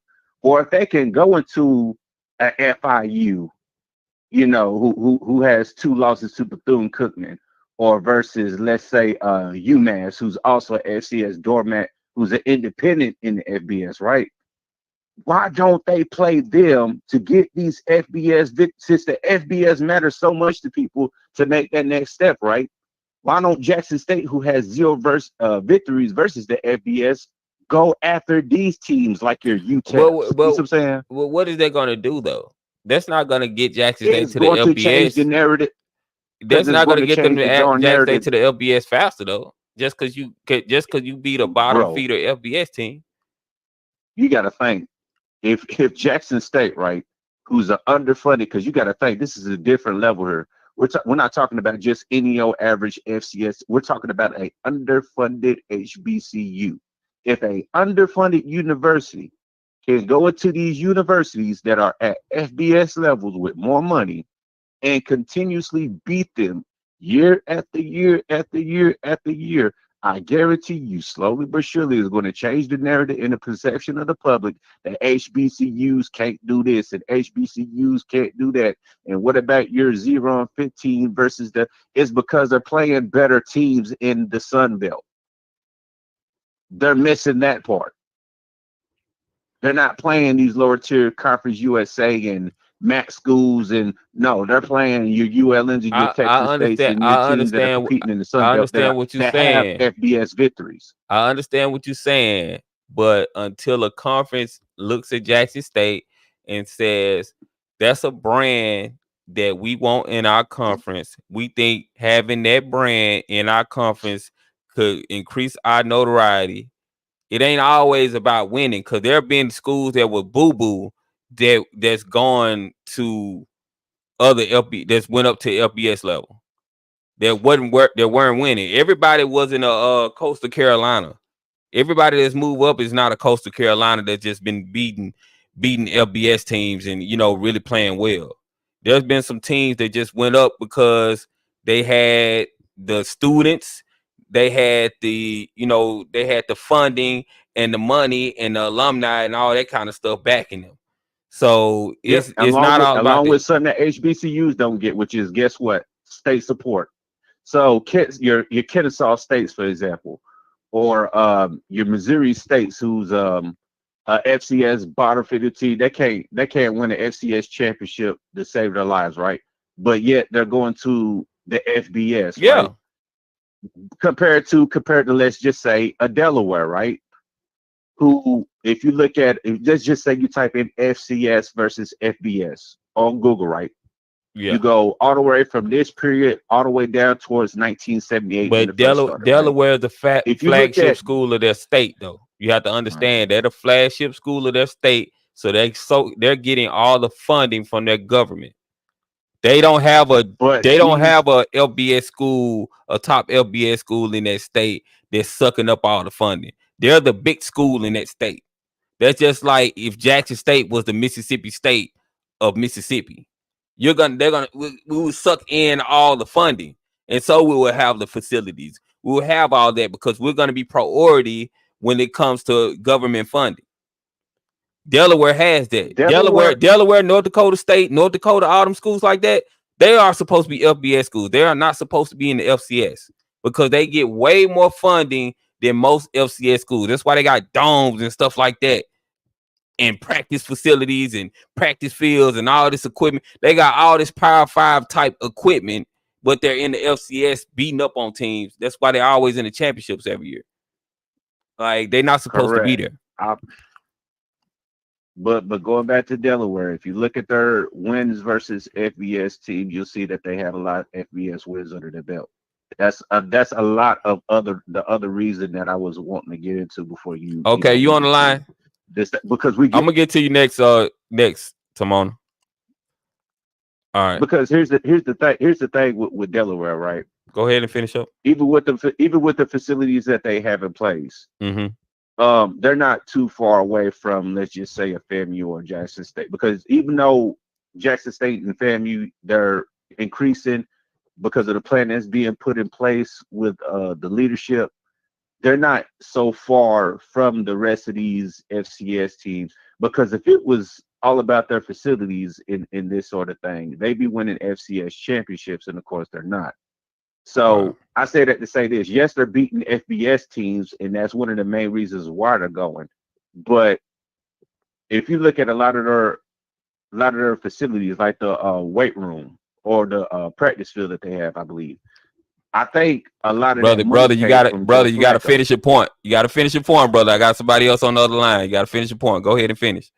Okay, I say that to say this. I'll just wrap it up. I believe that the SWAC is specifically Jackson State and FAMU. I believe if they can get some games, like I said, with the UMass, with FIU, with the UTEPs, or any school or the bottom tier from the MAC, I believe if they do that consistently for a couple of years, they can make an FBS jump towards the Conference USA or towards the MAC conference.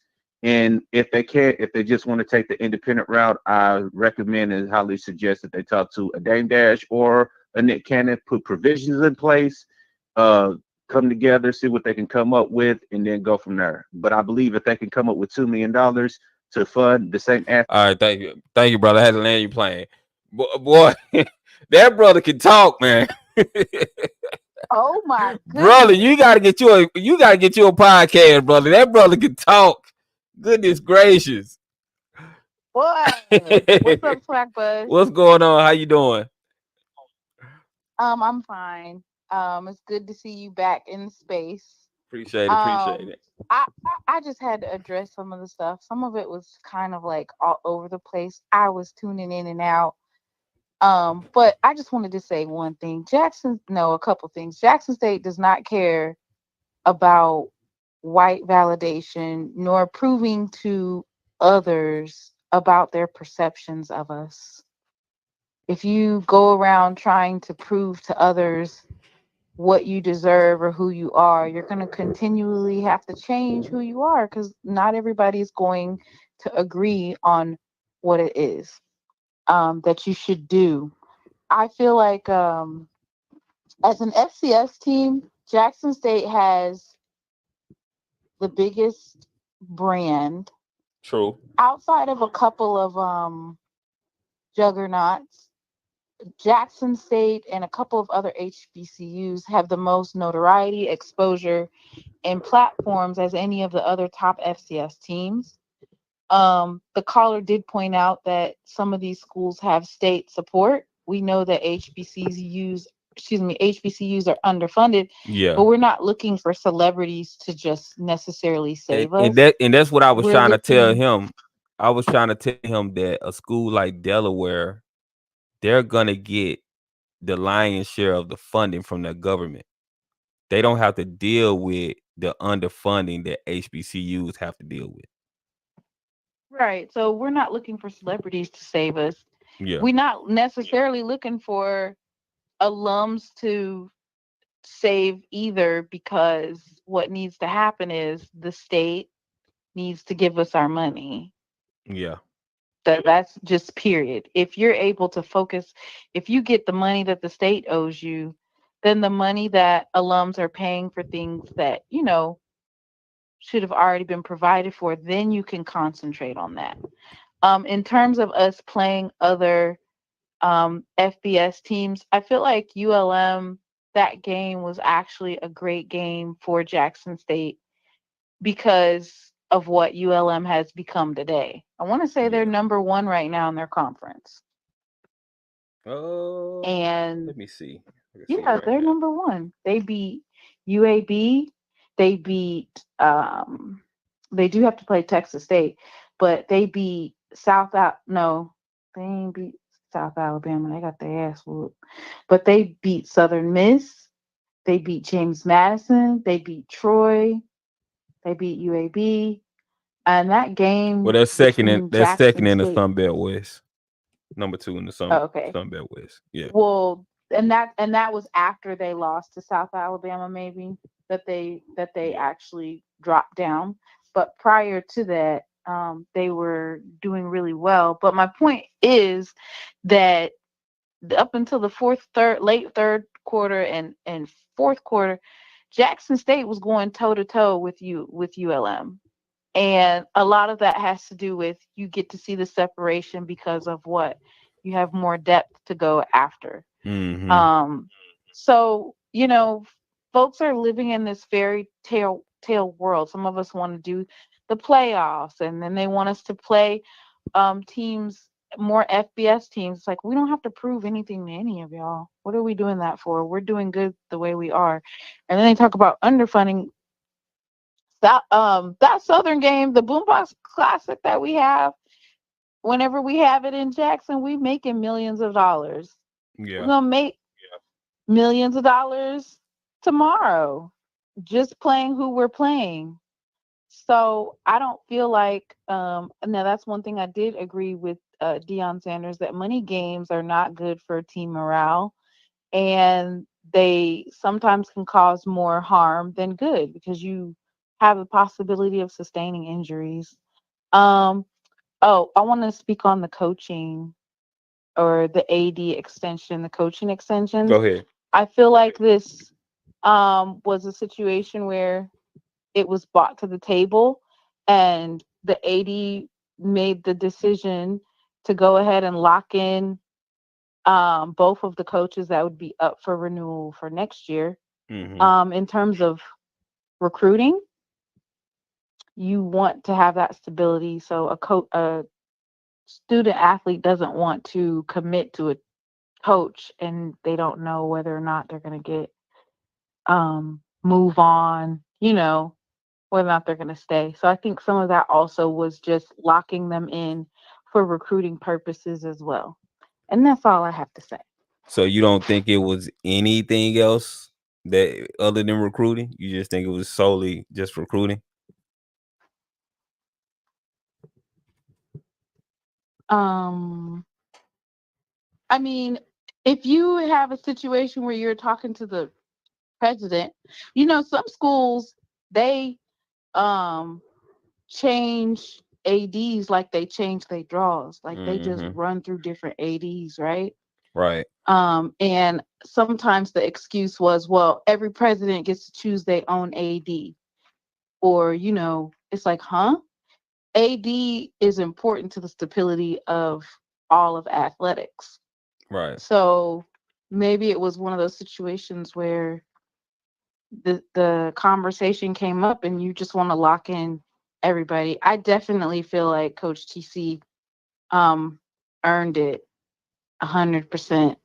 Yeah, I Um think I think they can see what he's gonna become. Like anybody that's watching can see another year. He's probably gonna win it all this year, but next year is gonna be even crazier. Because he's gonna really have his players in next year. He's already right. doing a phenomenal job this year, but I think next year is gonna be even better. Right. And then like for Coach Mo, he sustained a lot of injuries last year. Mm-hmm. Um I feel like it was kind of like a buy two get one free, right? His the expectations are really high with our recruits, or excuse me, our student athletes this year. We're expecting them to win the SWAC, right? Right. Um, with the talent that he has on the team. And Do so you I think think the it was one women's of those basketball team situations. gonna take a step back though? I think that Jackson State has the opportunity to compete as well. We're getting a whole new team, a whole new coaching staff. Um, Coach Richards started late, and that wasn't due to anything that she did. Coach Reed left late, Yeah. and she kind of left the cupboard bare. I feel like Coach Richards is going to do a great job, and I feel like Jackson State is going to support her just as they supported Coach Reed, and we're going to see our girls and what they do this year. I'm not putting so much as much pressure on her because she had to deal with a lot regarding um, recruiting late, and then having some of the recruits that she was looking at, because she had to start so late. they had already committed to other Other schools. schools, yep. Dre, I am expecting Mo Williams to win the SWAC. His extension is based off of recruiting. Recruiting is very important. If you only got 1 year left on your contract, recruits are looking at that.